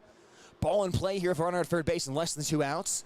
It is 4-1 Algona right now as Aiden Engel was retired for the first time today. 0-for-1 on the fly to left field, his first time up. Handful of ground balls in the infield. This is one of those innings where you hate it as a pitcher. Just a few balls that weren't really hit all that hard, but just sneak through the infield, as that is a fly ball in the air towards right center field. This could be interesting. Tagging at third base is Ulrich. The catch is made in right field by Hansen. Hansen, left-handed throw to the plate. It's a good one, and was the tag missed? No, they grazed him as he went by. Ulrich can't believe it at home plate, and neither can Coach Slagle. They thought that Ulrich got around that tag, but they will say Littleton got the tag on him at home plate, and Ulrich couldn't evade it. That will go as a double play as Aiden Engel got the ball to the outfield, but it was a good throw by Hansen, and the tag was barely applied by Littleton. The inning comes to an end for the Bulldogs, but the Tate Slagle 2-run homer and the Aiden Ulrich RBI single give Algona a 4-1 lead. We move to the top half of 4 from Bulldog Park and on Hometown Radio, KLGA.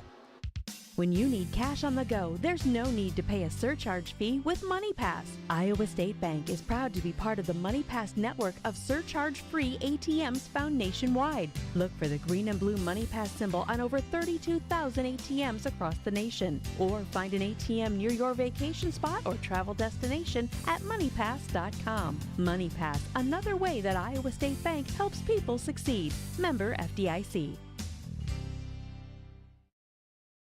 High school sports on Hometown and Home Country Radio, brought to you by these fine sports club members. Central Financial Group, where you belong. Down to Earth Tree Service, your local Algona Tree Service. Styles Salon, your salon in Algona. Create yourself. Farm and Home Services. View their listings at farmhomeservices.com. Holmes Animal Clinic, animals large and small. They love them all. Dance Connection and Tumbling by Michelle. Passionate about teaching, creative about dance. Visit their studio or danceconnectionbymichelle.com. All bringing you this ball game.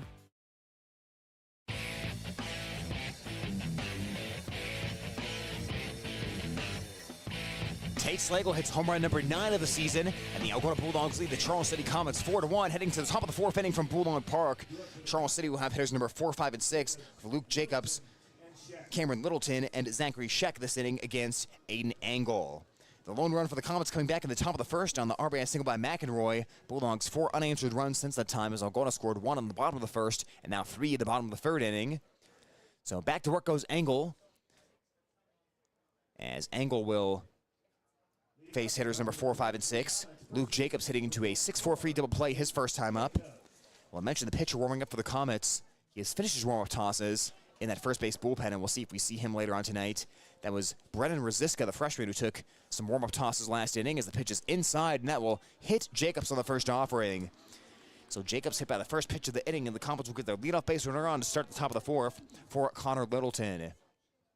Littleton flying out to right field his first time up, and Littleton has been a busy man behind home plate tonight. The starting catcher in both these games for Charles City, and that's got to be sweltering. You've got the umpire all over your back, calling balls and strikes, wearing all the protective catcher's gear, and unlike the Bulldogs, who caught Aiden Orrick in Game 1 and Mason Orrick in Game 2, Littleton is catching both games of the doubleheader, so he is getting the full brunt of the heat and the wear and tear of the catching position tonight, as he will fake the bunt, he'll pull it back, and it's an 0-1 count. So Jacobs at first base. Littleton bats with a man on, nobody out. Ryan Weir comes in on the grass at third base. Mason Orrick a step in front of the runner at first. We'll see if it's Engel's job to cover the first base line or if Orrick comes charging in, if Littleton bunts again.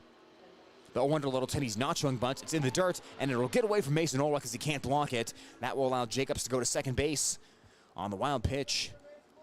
Orrick had the ball on the forehand side but couldn't get the body over.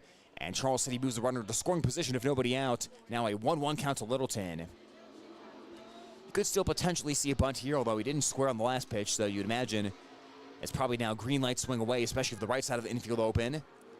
Eischen has to hold the runner close to second base, so big hole between first and second. Pitch is up for a ball, and the count goes to 2-1. Outfield relatively shallow in center field and right field for the Bulldogs. Ellsbecker, the left field, playing medium deep, as Littleton bats from a wide stance. Up in the right-handed box, he will square around at the 2-1 count. Weir creeps in. Littleton pulls back the bunt, and that pitch hit him. He got the bat back in time and did not offer at that pitch, as that is the second hit batsman of the inning, issued by Aiden Engel, and Charles City will have runners at first and second, as Coach Chance Slagle will go out to the mound to talk things over with Aiden Engel, the Bulldogs starting pitcher. Well, Bulldogs scored free in the bottom of the third, but Charles City, with a couple of gift base runners from Engel, will try to get back into this ball game. But again, we'll see, can their 6, 7, 8, and 9 hitters produce something offensively? Zachary Scheck produced his last time up. A double over the left field head of Dawson Ellsbecker. The lone extra base hit so far today for the Comets, but he was ultimately stranded at second base. Charles City is going to courtesy run at first base for Littleton.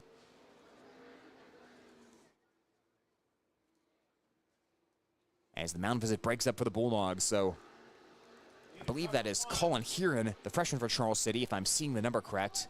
It's hard to see. It's a black jersey and a black number, so it's hard to see the number stick out, but I believe that's Heron at first base for the Comets. In any case, they have 2 on if nobody out, as Littleton gets courtesy run 4, and Zachary Scheck, who had the double to left field his first time up, 1 for 1 today standing in. And it is indeed Heron at first base. Scheck is squaring around. Orrick is running in from first base, and Scheck fouls off the bunt on the first pitch, 0-1. Ryan Weir now for force play at third base. Looks like he's going to stay home, and Aiden Engel will have to cover the third base line. At least that appears what the Bulldogs are trying to do defensively, with Mason Orrick, the first baseman, charging in very aggressively from that side of the bag. Here's the stretch by Aiden Engel. We'll see if Scheck squares again. He does not. He takes that pitch, and it's a bit outside for a ball. The count evens. 1 ball and 1 strike. 1 run, 3 hits, 1 error for the Comets. 4 runs, 5 hits, 1 error for the Bulldogs. But Charles City threatening in the top of the fourth, trying to get those runs right back after the 3-run Bulldog third inning. Engel. Scheck is squaring. Engel delivers. Scheck pulls the bat back, and he takes a bit upstairs for a ball. Count goes to 2 balls and 1 strike. So we've seen him square around every other pitch so far of this at-bat. We've seen some on and off bunting from Littleton in the previous at-bat as well before he was eventually hit by a pitch. Engel comes sec. Scheck not squaring. He swings away. He rolls towards third base. Weir knocks it down. He steps on third base, and he will throw across the diamond to first, and safe at first base. Boy, that was a ready-made double play for the Bulldogs, but they couldn't turn it. Weir deflected the ball, knocked it down. It stayed right at the bag. He stepped on the bag and then, for some reason, just hesitated before trying to throw to first base. So Scheck is safe at first. Jacobs retired at third on the fielder's choice, but that should have been a double play for the Bulldogs. I don't know if Weir just didn't have a grip on the ball, or he thought that Scheck was going to get down there faster, but it took him a long time to unload that ball over the first base. So still first and second for Charles City, now 1 out. As the fielder's choice recorded, number 7 hitter, Ethan Hadley. Hadley rolls towards third base. Weir grabs it. He wants to tag the runner, and I'll put the tag on Heron. That time, no chance to turn the double play, but the lead runner will be erased as Weir's had a busy inning over at the hot corner. He will tag out Heron as it's now Scheck at second. Hadley on first on the fielder's choice. Back-to-back 5 unassists in your scorebook. And now the number 8 hitter, Noah White, will bat with 2 out and 2 on.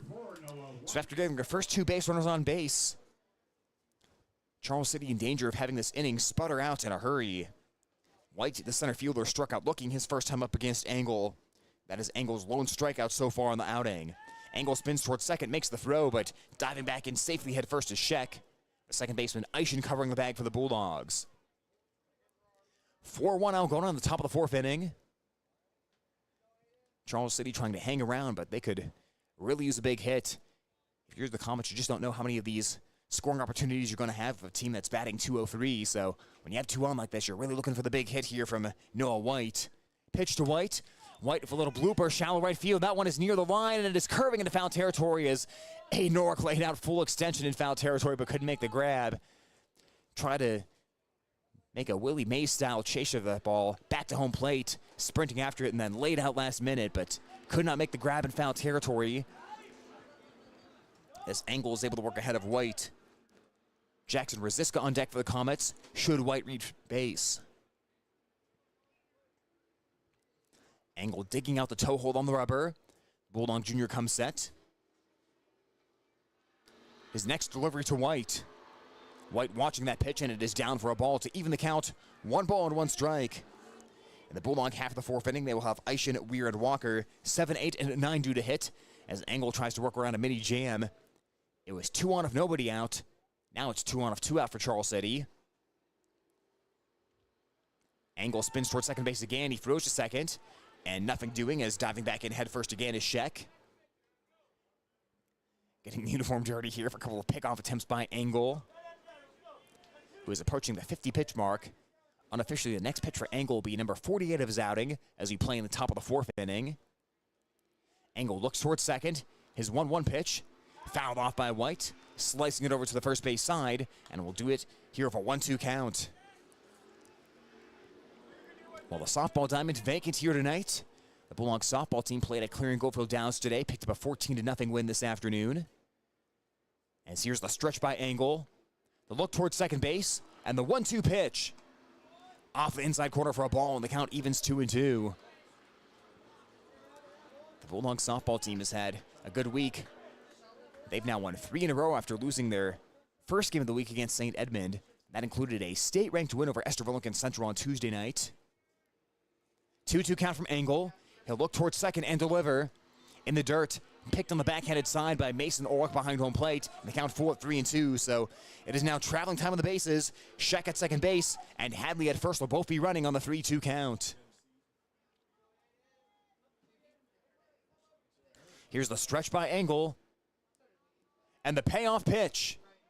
Downstairs, ball 4. A good take there by White, and Charles City has him loaded. The tying runs are on base right now in the top of the 4th inning, as it's been a couple of free passes for the Bulldogs. Engel's hit a couple of batters with pitches, and that was a walk to White. And now the number 9 hitter, Jackson Rosiska. Rosiska, one of the better hitters on Charles City, but they have him down in the number 9 spot in the lineup, hoping that he can be kind of that second leadoff hitter and be the baton passer back to the dangerous Vinny Benning at the top of the batting order. Rosiska bats with the bases loaded. Here's Engel's pitch, and that is way outside for a ball. Mason Orwick lunging over toward the left-handed batter's box to grab that on the backhanded side as the count 1-0. Engel's about a strike for the Bulldogs, has struggled with command here in inning number 4 as he's past the 50-pitch mark at number 52. This will be 53. Engel's 1-0 pitch, hit hard towards third base, right to Ryan Weir, who makes the grab. That is a certified hot corner moment, folks, as Charles City will leave the bases loaded. The Comets miss a golden scoring opportunity as Rosiska lines out to third base to end the inning. Charles City, no hits, no runs, 3 left on base. It's Algona 4, Charles City 1, moving to the bottom half of the 4th on KLGA 92.7 and at the Algona Radio YouTube stream. High school sports on Hometown and Home Country Radio, brought to you by these fine sports club members. Signworks Inc. For all your signage needs and printed apparel, stop in or call 295-9544. New Way K&H Co-op, delivering exceptional value through knowledge and innovation. West Bend Ford, meeting your service, new and used vehicle needs. Tom Eischen Sales, your store in the country, carrying steel and Toro products and Green Mountain pellet grills. PMC Advantage Insurance Services, insuring our neighbors for over 80 years. All sponsors of this game broadcast. High school sports on Hometown and Home Country Radio, brought to you by these fine sports club members. American Glass. For all your glass needs, think American. Farm Bureau Financial Agents Dave Beisch, Daniel Foth, and Michael Tull. Chemco Tires. They're all you need to know about tires and service. Wykert Realtors, the 515 Agency, a fresh approach to real estate. Grassmasters. Growing satisfied customers. Iowa Lakes Community College, your community, your college. Glenn's Green Thumb. From a small seed, something beautiful will grow. All bringing you this game on the radio.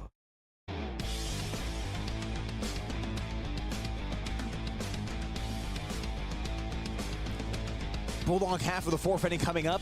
Algona leading Charles City 4-1 in game 2 of our doubleheader on Hometown Radio KLGA and at the Algona Radio YouTube stream. Jackson Eischen, Ryan Weir, and Levi Walker to bat against Vinny Benning, who spent a decent amount of time in the first base dugout. Charles City was mounting a rally in the fourth inning, but they do not score. They had first and second of nobody out. They eventually loaded the bases of 2 outs, but Jackson Rosiska hit a line drive that was smoked to third base, but directly with the third baseman Ryan Weir was playing, and the inning ended of Charles City straining 3 runners on base and it not scoring as the score stays 4-1. Jackson Eischen walked and stole a base his last time up, as he's been on once here in game 2 of the doubleheader. Benning back to work, motions delivers the first pitch of the inning, and that is up and away for a ball, 1-0 count.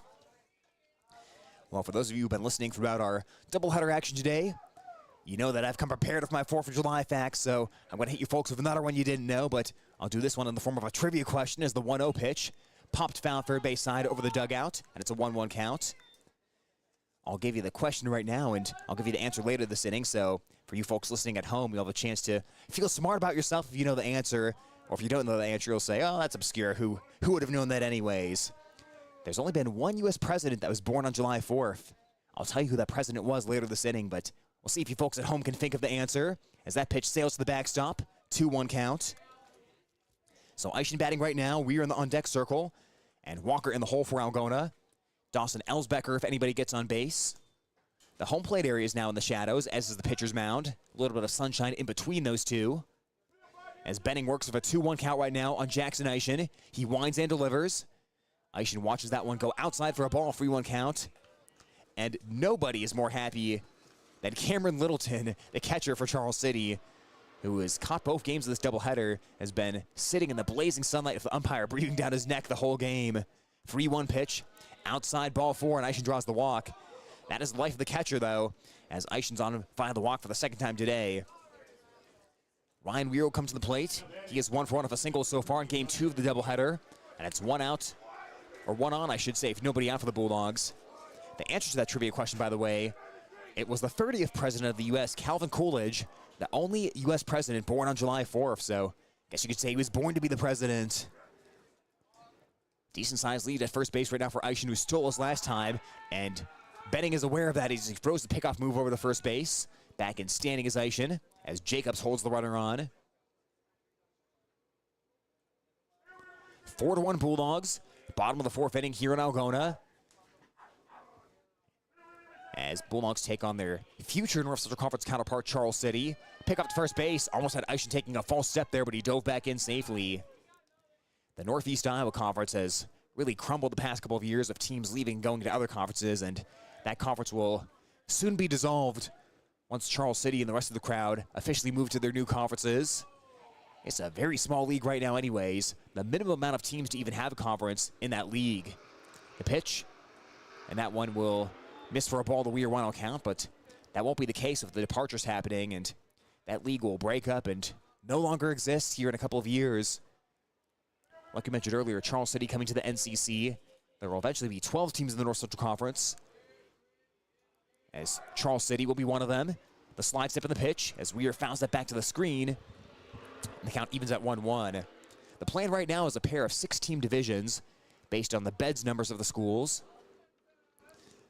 But I know in talking to some people with the NCC that they still want the teams in opposing divisions to play against each other on a pretty regular basis, as that's a big part of the conference identity. So we'll see what that leads to as far as the format is concerned.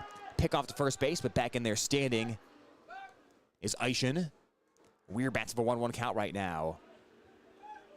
But next year will be the final year, we'll call it the normal NCC.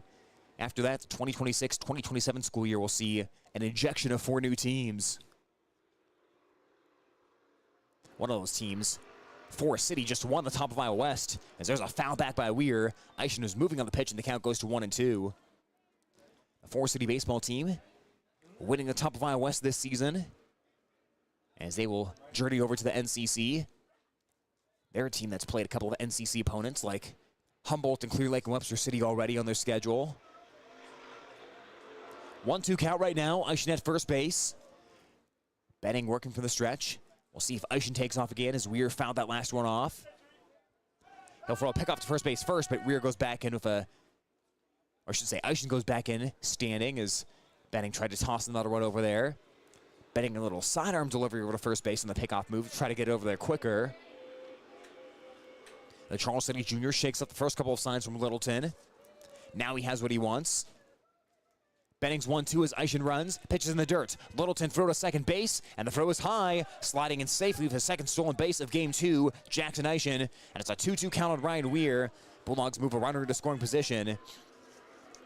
Tate Slagle had the 2-run blast earlier tonight, but besides that, Bulldogs have been in run manufacturing mode against Charles City, stringing hits together, stealing bases, hitting sacrifices.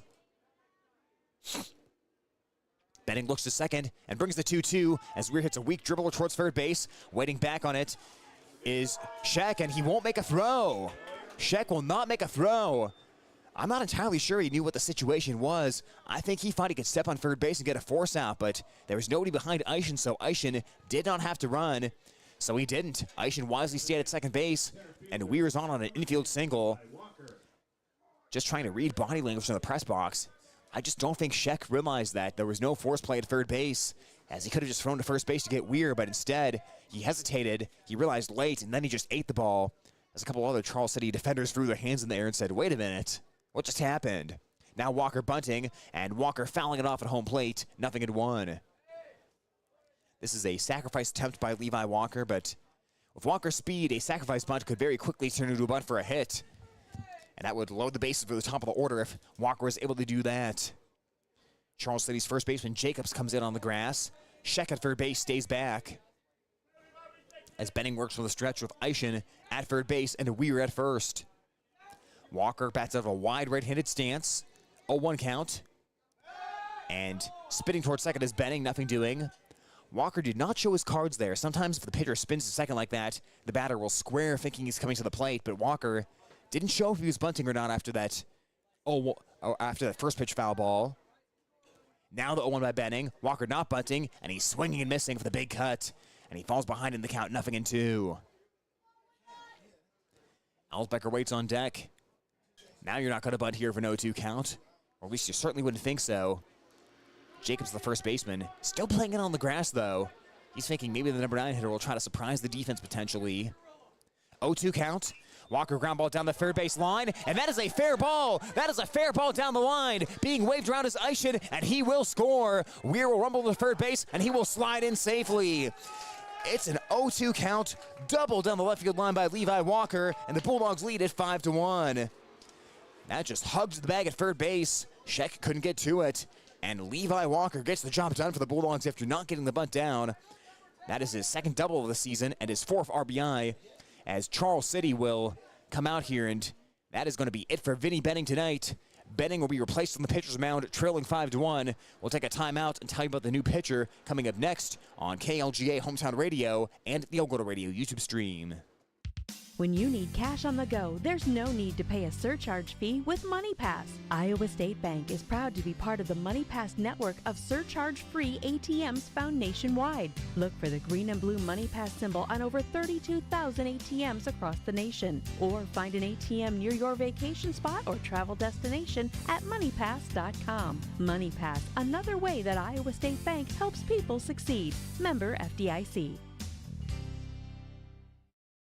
More Sports Club members. Lusher Family Dentistry, serving your family since 1965 on Call Street in Algona. Algona Plumbing and Heating, where a good flush beats a full house. Kasuth Regional Health Center, your home for health care. Walker Chiropractic and Wellness, caring for Algona, Sway City, and surrounding areas with chiropractic, nutritional, and physical therapy services. Reeves Wicked Good Bar and Grill. For wicked good food, drinks, and service, you gotta go to Reeves. High Point Land Company, your trusted land partner in Algona. All bringing you this game on the radio.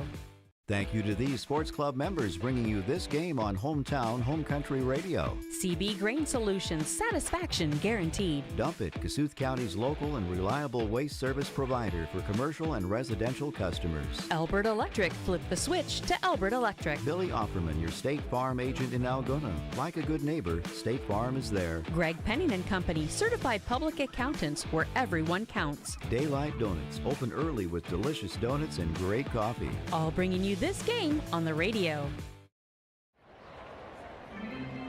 Hey Bulldog fans, this is Coach Chad Slagle, and you're listening to Algona Bulldog Baseball on KLGA Hometown Radio.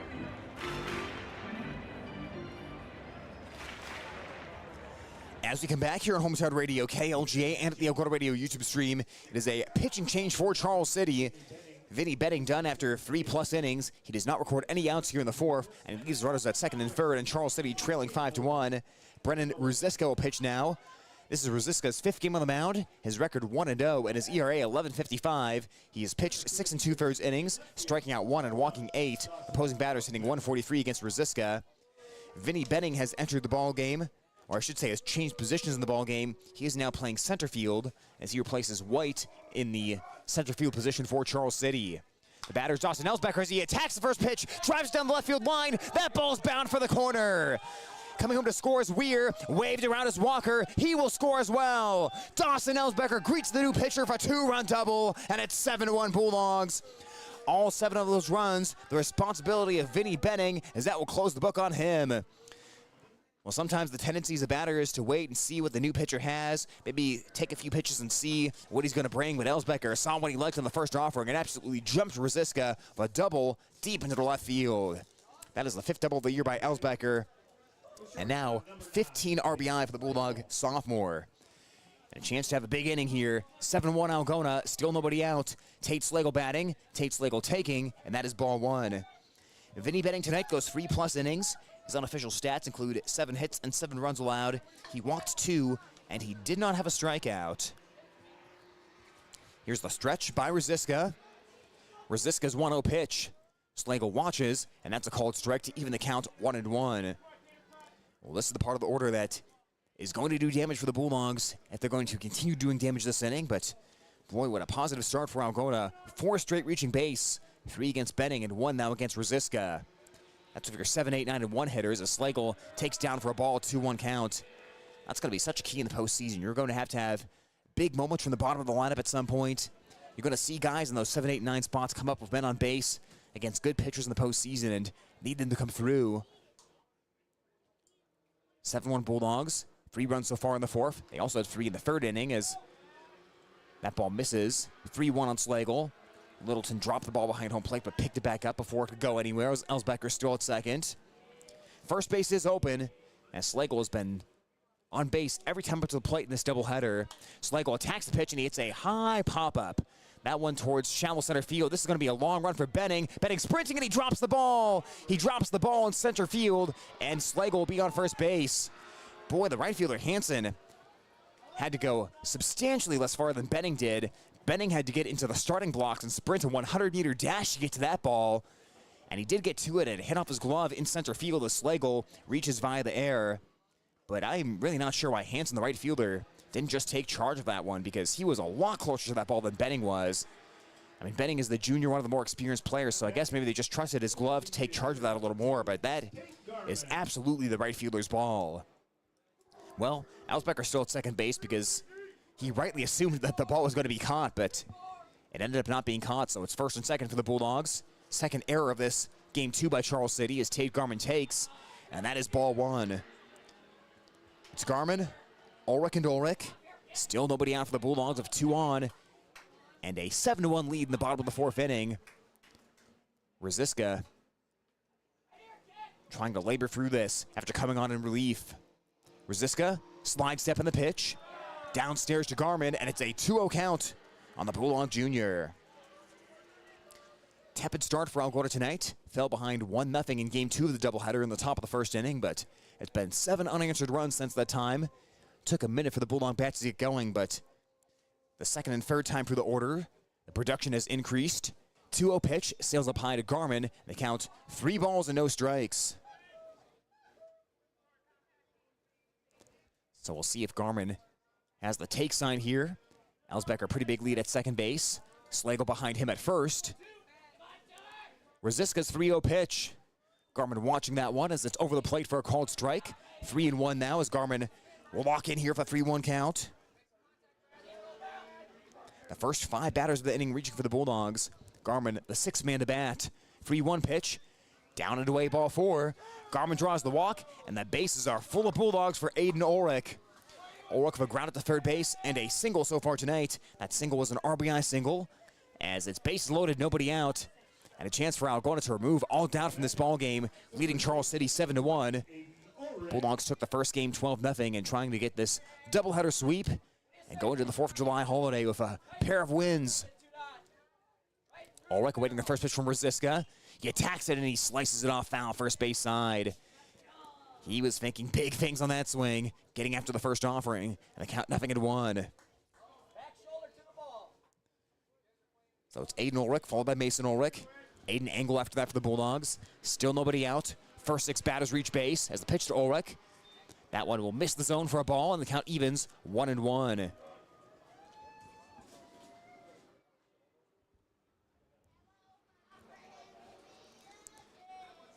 Rosiska, the right-handed freshman for Charles City, has the hands belt high. His 1-1 delivery. Ulrich, another huge cut and a foul back of the screen, and the count goes to 1-2. Aiden Ulrich had the big stride at that front foot. And that huge uppercut swing there as he fouled it back. Count 1-2 strikes. He widens out the stance now that it's a 2-strike count and gets into more contact mode now. 1-2 pitch, down and away for a ball as the count evens. 2 balls and 2 strikes. Well, it's not a ton of velocity from Rosiska, so if you're Ulrich, you still have to make sure you stay on that back foot here. And if you get the opportunity to hit an outside pitch, you have to settle for a ball to right field. As the 2-2 pitch, that one is flying to right field, foul territory out of play, and it is off the light pole. How about that? You couldn't do that again if you tried 100 times. He sliced the ball foul territory and hit one of those light poles, kind of like a field goal kicker hitting the upright. Hit that light pole along the first base side as the Bulldog third base dugout loved it. 2-2 count to Ulrich. He would love to turn on one, but I don't know if Rosiska will be bold enough to come inside to Ulrich with the bases loaded. Rosiska hands belt high, brings the 2-2. Ulrich hard ground ball towards the middle of the infield, and that one is through to center field for a base hit. Elsbecker scores. Slagle waved around, throw to the plate, up the first base line, and not nearly in time. Garmin will go to third base on the throw home. It's a 2-run single by Aiden Ulrich, and it's 9-1 Bulldogs. They have blown it open in the 4th inning of 5 runs, and there's still nobody out as the first 7 batters have reached base. Elsbecker and Slagle score. Now it's Garmin at third, Ulrich at first, and Mason Ulrich will be the batter. Mason Ulrich 0 for 2 in game 2 of the doubleheader. He was 3 for 3 in the first game. And now you're starting to think about getting above that 10-run threshold if you're Algona and trying to end this in 5. It's 9-1 right now, so the Bulldogs still have a couple of runs to go to think about that. Stealing second is Ulrich. Pitch is taken, and the throw is faked by Littleton, and now Garmin's in a pickle. He's between third and home. He's being run towards home plate. The flip to Littleton. Garmin trying to change directions, and he's out. But he did stay in the rundown long enough to allow Aiden Ulrich to go all the way to third base. Well played by Littleton, the catcher. He faked like he was going to throw to second base, and Tate Garmin took the bait at third. He got caught too far off the bag, and then his job after that was stay in the rundown long enough to get Aiden Ulrich to third. So that's the first out of the inning. Ulrich at third base. 9-1 Bulldogs as Mason Ulrich bats. That pitch was a strike, so the count is 0-1. Rosiska checks third base and delivers. And a big cut and a miss. Another uppercut swing there as the count goes to 0-2. Bulldogs are starting to get a little bit uppercut happy with a few of their swings. They've seen Rosiska come into the game and are starting to smell blood in the water here up 9-1. Stretch in the 0-2 pitch. And a swing and a miss for strike 3. Rosiska puts away Mason Ulrich on 3 pitches. That's the first time a Bulldog batter has struck out in game 2 of the doubleheader. Now 2 outs. Aiden Ulrich still at third base. 5-run inning so far. Can Aiden Engel bring in run number 6? The Bulldogs will bat around as Engel's the 9th man to hit this inning. Engel has flat out to left field, and he is also flat out to right field. That turned into a double play as the sacrifice fly attempt resulted in a runner thrown out at home plate. Engel's last time up. As the ball misses, and the count 1 ball, no strikes. Charles City will have Benning, McEnroy, and Hanson 1-2-3 when they get back up to bat in the top of the fifth.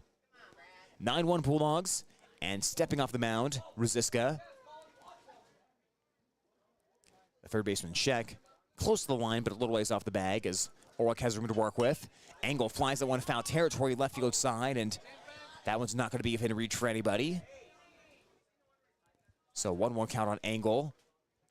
Unofficially now for the Bulldogs, 9 runs, 9 hits, 1 error. For Charles City, 1 run, 3 hits, 2 errors tonight. Any further runs that score this inning will be unearned because there was an error earlier as Angle chased one that was down in the dirt and he's behind the count 1-2. Tate Slagle had that little blooper to center field that was dropped by Benning. A ball that really should have been taken by the right fielder Hanson, but in any case, it was an error by Charles City. So any further runs this inning will be unearned against the pitcher. Rosiska's 1-2. Hard ground ball towards shortstop. It takes a nice hop up to McEnroy. McEnroy for the first base. It's low, but it is picked out. Took a long hop to first base, and Jacobs picked it to end the inning. The Bulldogs strike for 5, and they open this one up. It is Algona 9 and Charles City 1 on Hometown Radio KLGA and the Algona Radio YouTube live stream. Thank you to these sports club members bringing you this game on Hometown and Home Country Radio. Good Samaritan Society, Algona's senior housing and services rooted in God's love. Feed Mill Coffee Company, Algona's locally owned coffee shop. Tangle Salon for all your cuts, colors, hair extensions, and massage therapy needs. Schindler Lawn Care and Landscaping, 515-320-3840. All bringing you this ball game. Thank you to these sports club members bringing you this game. Runkey Brothers Full Service. Experience the Runkey Brothers difference for all your auto service and repair needs. Hy-Vee. Use the Fuel Saver card. Fill your card, fuel your car. North Iowa Appliance Center, Highway 18 East in Algona, where they sell the best and service the rest. Erpelding Excavating Enterprises. Let them take care of your grading, excavating, and drainage needs. Erpelding Void & Company CPAs. They're not just about taxes. Sports club members bringing you this game.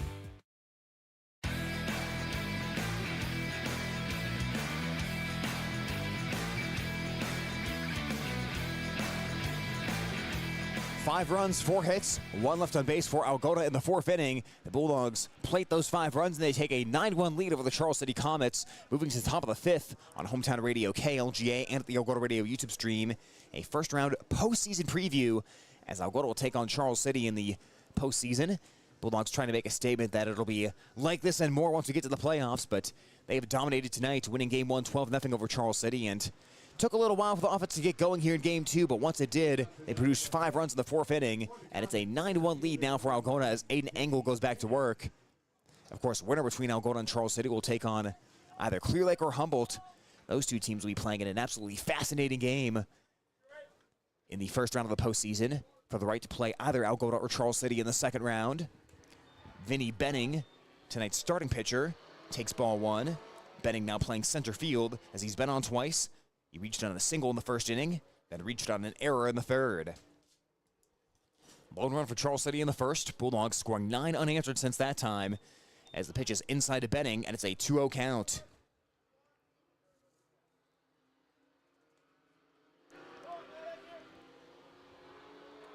Bulldogs winning the first game in 5 innings. As Tate Slagle got the win in that one, if you're just tuning in. Slagle threw 4 hitless innings, striking out 10 batters. Jackson Eischen worked a scoreless 5th. As Benning fists that one towards first base, Mason Orlick fields it, foot race to the bag, and Orlick's going to win that foot race as he retires Benning at first base for the first out of the inning. So Benning out for the first time in Game 2. 1 out, nobody on, and Holden McEnroy, the shortstop, 1 for 2. Has the lone RBI tonight in either game for Charles City. The RBI single to score Benning back in the first. He also flew out to center field in the 3rd inning. For the Bulldogs, it was one run in the bottom of the first, none in the second, but then 3 in the 3rd and 5 in the 4th. Angle's pitch skips in the dirt for a ball, and the count 1 ball and no strikes. Well, the 4th of July holiday coming up tomorrow, and it almost wasn't the 4th of July, believe it or not. I've been looking up all my 4th of July facts leading into tomorrow, and one of the early U.S. presidents wanted it to be July 2nd instead of July 4th, as there's a one-hopper up the middle into center field for a base hit. McEnroy of his second hit of Game 2, and he'll be on first base with 1 out, as the number 3 hitter, Sawyer Hanson, will step in. Hanson over 2 today. But the second president of the United States, John Adams, wanted Independence Day to be on July 2nd instead of July 4th, since July 2nd was the day the Continental Congress voted for independence, but it was ultimately chosen to be July 4th. And John Adams, out of spite, declined all invitations to July 4th festivities for the rest of his life because he was mad that Independence Day wasn't put on July 2nd. Pitches in the dirt, blocked by Ulrich, but stealing on the pitch was McEnroy, and he will take second base as the Bulldogs won't make a throw. That last base hit by McEnroy, the fourth of Game 2 for Charles City, after they only had one hit in Game 1. Engel tries to work around this one-out base runner. Man at second, one out. Sawyer Hansen at the plate with Luke Jacobs on deck. Engel comes to the plate, and there's a swing and a miss. Hansen got twisted up in a knot that time as he chased a pitch that was down near the dirt, and the count evens at 1 ball and 1 strike. Engel right around the 60-pitch mark so far for the Bulldogs as he play in the top of the 5th inning. Engel will look at second base. Eischen relatively close to the bag, but now he backs off. The 1-1 pitch, slow roller third base sign, foul territory, and it's a 1-2 count now on the number 3 hitter, Sawyer Hansen. Charles City just 1 win so far this season. They picked up the victory last week against Crestwood, but with that Game 1 loss against the Bulldogs, they've now lost 4 straight since that time. They have not run a road game since last season as they look towards second base by Engel.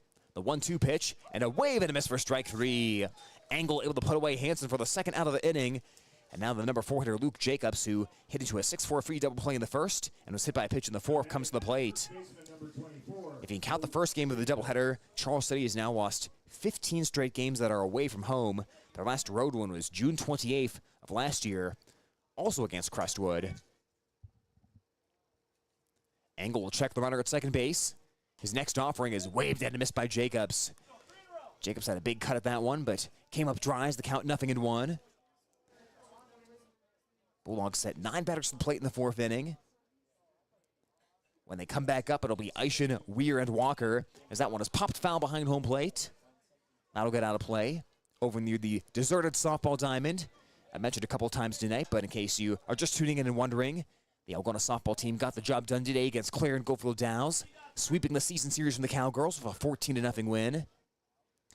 It is tough right now for Clare and Goldfield Dows on the softball diamond. They had a 25-0 loss earlier this week against St. Edmund, and then they take a 14-0 beating today from the Bulldogs. 0-2 count, Engel's next pitch, and a wave and a miss for strike 3. He gets Jacobs, and Charles City strands runner at second base. 1 hit, no runs, 1 left on base for Charles City. The score stays 9-1 Algona. Bottom of 5 coming up next on Hometown Radio KLGA and the Algona Radio YouTube live stream. High school sports on Hometown and Home Country Radio, brought to you by these fine sports club members. Central Financial Group, where you belong. Down to Earth Tree Service, your local Algona Tree Service. Style Salon, your salon in Algona. Create yourself. Farm and Home Services, view their listings at farmhomeservices.com. Holmes Animal Clinic, animals large and small. They love them all. Dance Connection and Tumbling by Michelle. Passionate about teaching, creative about dance. Visit their studio or danceconnectionbymichelle.com. All bringing you this ball game. We've got more sports club members making this broadcast possible on Hometown and Home Country Radio. TAFE Wellness Center in Algona and Armstrong, keeping athletes in the game with chiropractic care. Take charge of your health. Lichter's Garage Door Service and new installations. A reputation you can trust. Call 515-295-5988. Ed Service Station, service you can trust. J&J Custom Meats, continuing the traditions in Whittemore. Ulrich Construction, let them do the work. Sports club members bringing you this game.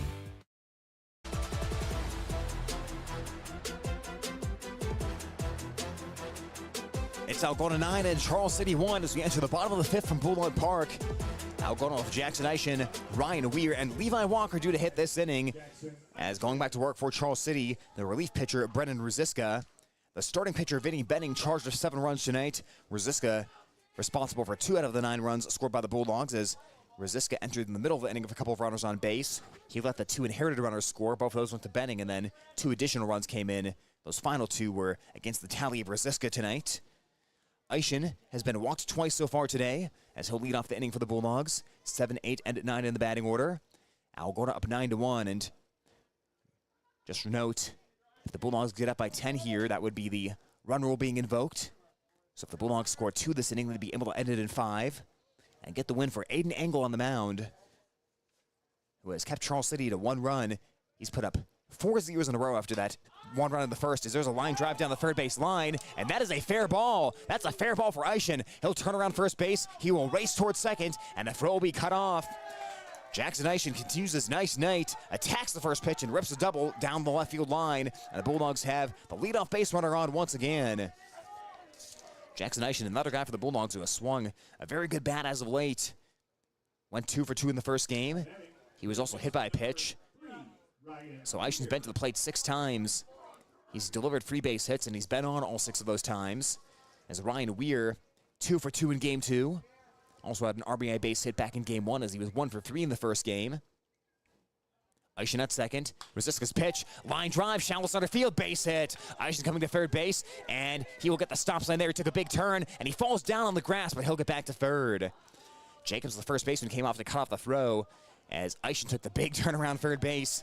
He will hear it from the Bulldog dugout as he threw on the stomp sign as he picked up third base coach Chad Slagle. And his feet came out from underneath him as he slipped on this grass, but got back to third as Weir will be pinch run for. Thomas Zabko run at first. So runners at the corners for the Bulldogs. No need to send to Eischen there if you didn't know he was going to make it, because now you're putting the bat in the hands of Levi Walker, who hit an RBI double his last time, and if Walker doesn't get it done, you have the top of the order coming up next. Well, the game-ending run is at first base of Zabka. Bulldogs need to score 2 this inning to end it in 5, as they also ended the first game of this doubleheader in 5, with a 12-0 win after the top of the 5th inning wrapped up. Here in Game 2, the Bulldogs lead at 9-1, as Rosiska tries to buckle down against Walker, who's 1 for 2 in the second game. Did not bat in Game 1. The Bulldogs center fielder and number 9 hitter, the right-handed junior. Pitch to Walker. Zabka's running. The pitch will get away to the backstop. Eichen's just going to stay at third base, but that will allow Zabka to get to second base uncontested as the ball got away from Littleton behind home plate. And it's a 1-0 count. 9 runs and 11 hits for the Bulldogs. They have committed 1 error. 1 run, 4 hits, 2 errors for the Charles City Comets. Bottom half of 5 here from Bulldog Park. The freshman Rosiska. Stretch and the pitch. Walker for a little flare, shallow right field. That ball is going to be in no man's land, and it drops for a base hit. Eischen can walk home. Zabka goes to third base, and it's 10-1 Bulldogs. Levi Walker, his second RBI base hit of the game, and the Bulldogs lead at 10-1. With these 2 RBI today, give Walker 5 RBI in the season, and now a chance for Dawson Elsbecker to end the game right here. 10-1 Bulldogs. They've now scored in 3 innings in a row. Elsbecker, a 2-run double his last time up. So first and third for the Bulldogs. Charles City will bring the infield in. The pitcher, Rosiska, had to tell his infielders, hey guys, if run scores, the game's over. Everyone come in. Then the infielders all came onto the edge of the grass. The runner at first base is Walker, although that run's irrelevant. The runner at third base, Zabka, is the run that matters right now in terms of the Bulldogs trying to get to the run rule. Pitch to Elsbecker. Zabka runs. Ball is knocked down by Littleton on the backhand side. If that one gets away from him, this game is over as Zabko's ready to run. Walker advances to second. But that is not the run that Charles City's concerned about. Nobody out. Runners at second and third for the Bulldogs. And Dawson Elsbecker, the batter right now. Right-handed hitting sophomore for 1-0 count. Rosiska's pitch. Up and in. 2-0 count on Elsbecker. Tate Slagle in the on-deck circle. As if Rosiska doesn't throw a strike here with Elsbecker, he will have no choice but to throw a strike to Slagle, the next batter. Rosiska brings the 2-0 pitch. And that one misses outside to Elsbecker. 3-0 count. I can tell you this for a fact. Tate Slagle in the on-deck circle is salivating at a chance to bat at the bases loaded and a chance to end the ball game. The 3-0 to Elsbecker, and he swings away with a massive cut, and he comes up empty, and the count goes to 3-1. Well, you get 1, maybe 2 swings like that per at-bat, as Elsbecker is making drive over the outfield fence to end this one. But now he'll settle in with the 3-1 count. Still in the driver's seat here against Rosiska. The 3-1 pitch, another cut and the miss. Another big swing by Elsbecker as the count goes full at 3-2 as Rosiska tries to battle back into the at-bat. Nobody out. Bulldogs at second and third. 10-1 Algona in the bottom of the 5th. Rosiska's 3-2 pitch. Elsbecker, a little number towards third base. Backhanded at third base. Schreck throws home. It's picked. The tag is applied, but the ball pops out. The ball pops free at home plate as Littleton couldn't secure it, and the game is over. Bulldogs win at 11-1 as Dawson Elsbecker drives home the game-ending run, and Algona sweeps the doubleheader from Charles City. Final score in Game 2, Bulldogs 11, Comets 1. We'll break for this timeout. We'll wrap it up with final stats after this on Hometown Radio KLGA and at the Algona Radio YouTube live stream. High school sports on Hometown and Home Country Radio, brought to you by these fine sports club members. Signworks Inc. For all your signage needs and printed apparel, stop in or call 295-9544. New Way K&H Co-op, delivering exceptional value through knowledge and innovation. West Bend Ford, meeting your service, new and used vehicle needs. Tom Eischen Sales, your store in the country, carrying steel and Toro products and Green Mountain pellet grills. PMC Advantage Insurance Services, insuring our neighbors for over 80 years. All sponsors of this game broadcast. High school sports on Hometown and Home Country Radio, brought to you by these fine sports club members. American Glass. For all your glass needs, think American. Farm Bureau Financial Agents Dave Beisch, Daniel Foth, and Michael Tull. Chemco Tires. They're all you need to know about tires and service. Wykert Realtors, the 515 Agency, a fresh approach to real estate. Grassmasters. Growing satisfied customers. Iowa Lakes Community College, your community, your college. Glenn's Green Thumb. From a small seed, something beautiful will grow. All bringing you this game on the radio. For over 40 years, Northwest Iowa Bone, Joint, and Sports Surgeons have maintained one mission: to provide excellence in orthopedic care. Their team of 9 physicians offers specialized care in everything from arthroscopic same-day surgery to joint replacement, as well as hand and foot surgery, and have an orthopedic surgeon on call 24/7. Healthcare isn't about appointments, it's about taking care of people, and that's their specialty. Visit Northwest Iowa Bone, Joint, and Sports Surgeons on the web at nwiabone.com.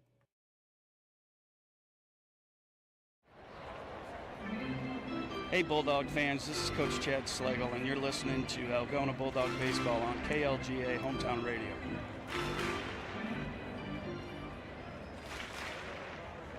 Wrapping things up from Bulldog Park in Algona, Iowa, as Algona sweeps a doubleheader over Charles City, winning Game 1 by a final count of 12-0, and winning Game 2 11-1. Bulldogs winning both games in 5 innings tonight, as they will sweep the Comets and improve to 22-7 on the season. Charles City has now lost 5 games in a row, as they will fall to 1-24. But the Bulldogs make the statement here tonight that in the first round postseason match against Charles City, Comets are going to have some kind of effort to be able to contend with Algona, because tonight it was domination by the Bulldogs. Here in Game 2, it did take a little bit for the Bulldogs to get going, as Charles City had the 1-0 lead after the top of the first inning. Bulldogs did tie the game in the bottom of the first, but then it was a scoreless second inning and 3 runs in the third inning for the Bulldogs. But that 5-run inning in the fourth inning loosened things up, and then 2 runs to end it in the bottom half of the 5th inning, as the Bulldogs will run rule the Charles City Comets. So Algona wins it tonight.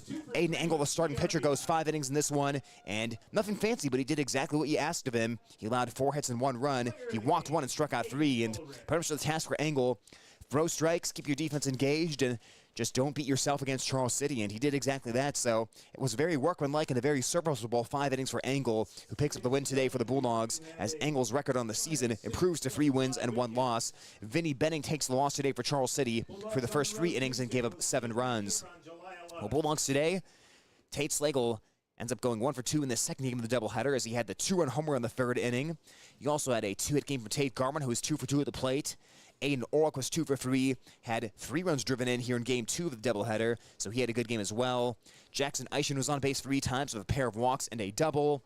Ryan Weir ended up finishing 3 for 3 in Game 2, and Levi Walker 2 for 3 with a pair of runs driven in. So another good night offensively. Again, like I said, first time through the batting order. A little bit of a sluggish start against Vinny Benning, but once the Bulldog bats got going, you could tell the better team just ended up winning the game here today, and it was good to see some production, especially from the bottom of the Bulldog order. In fact, if you look at Eischen, Weir, and Walker, they came to the plate 9 times in Game 2 of the doubleheader, and they were only retired once. They either walked or had a base hit every other time to the plate here in Game 2, so it's always good to see that if you're Algona, getting that good depth from the bottom of the batting order here to pick up the win over Charles City. So Bulldogs will take on Mason City next week to start to wind down the regular season, and then their next home game is going to be involved in postseason action here as they'll take on Charles City in the first round of the playoffs. Winner between Algona and Charles City will play the winner between Humboldt and Clear Lake in the second round. And like I mentioned earlier, if Algona continues to win in the postseason, they will be at home in any games leading up to state, as they are the top team in their sub-state bracket as far as rankings and seedings are concerned. So the Bulldogs are out on the field right now after the game, and they'll sweep this doubleheader from Charles City tonight by a final count of 11-1. Quick programming note that we'll mention, of course, weather permitting, we'll get back to baseball action on Saturdays. The Class 1A postseason gets underway on Hometown Radio KLGA and the Algona Radio YouTube stream. At 5 o'clock, it'll be North Union taking on GTRA, and then following that game at 7 o'clock, Bishop Garrigan takes on North Iowa. So we'll have 1A postseason action for you here on 92.7 and on the Algona Radio YouTube stream. Over on KLGZ 98.5 FM and AM 1600, we're going to send Brian Wilson over to West Bend Mallard as he will have the West Bend Mallard against Northwood Kensett game. Again, forecast is looking a little questionable for Saturday, but if Mother Nature allows us to get those games in, that is the coverage schedule we have planned here on the video stream for Saturday. So Bulldogs get the job done here tonight as they take care of Charles City in both games of the doubleheader. One final thank you to all our great sponsors making these broadcasts possible, including our video streaming sponsors, Chemna Auto Center, Algona Municipal Utilities, Iowa State Bank, Algona Freeman Auto Body, and PMC Advantage Insurance Services. I'm going to sign off from this broadcast with the quote from the legendary broadcaster Ron Burgundy: "Don't just have a great night, have an American night." This has been a sports production of KLGA and the Algona Radio YouTube stream.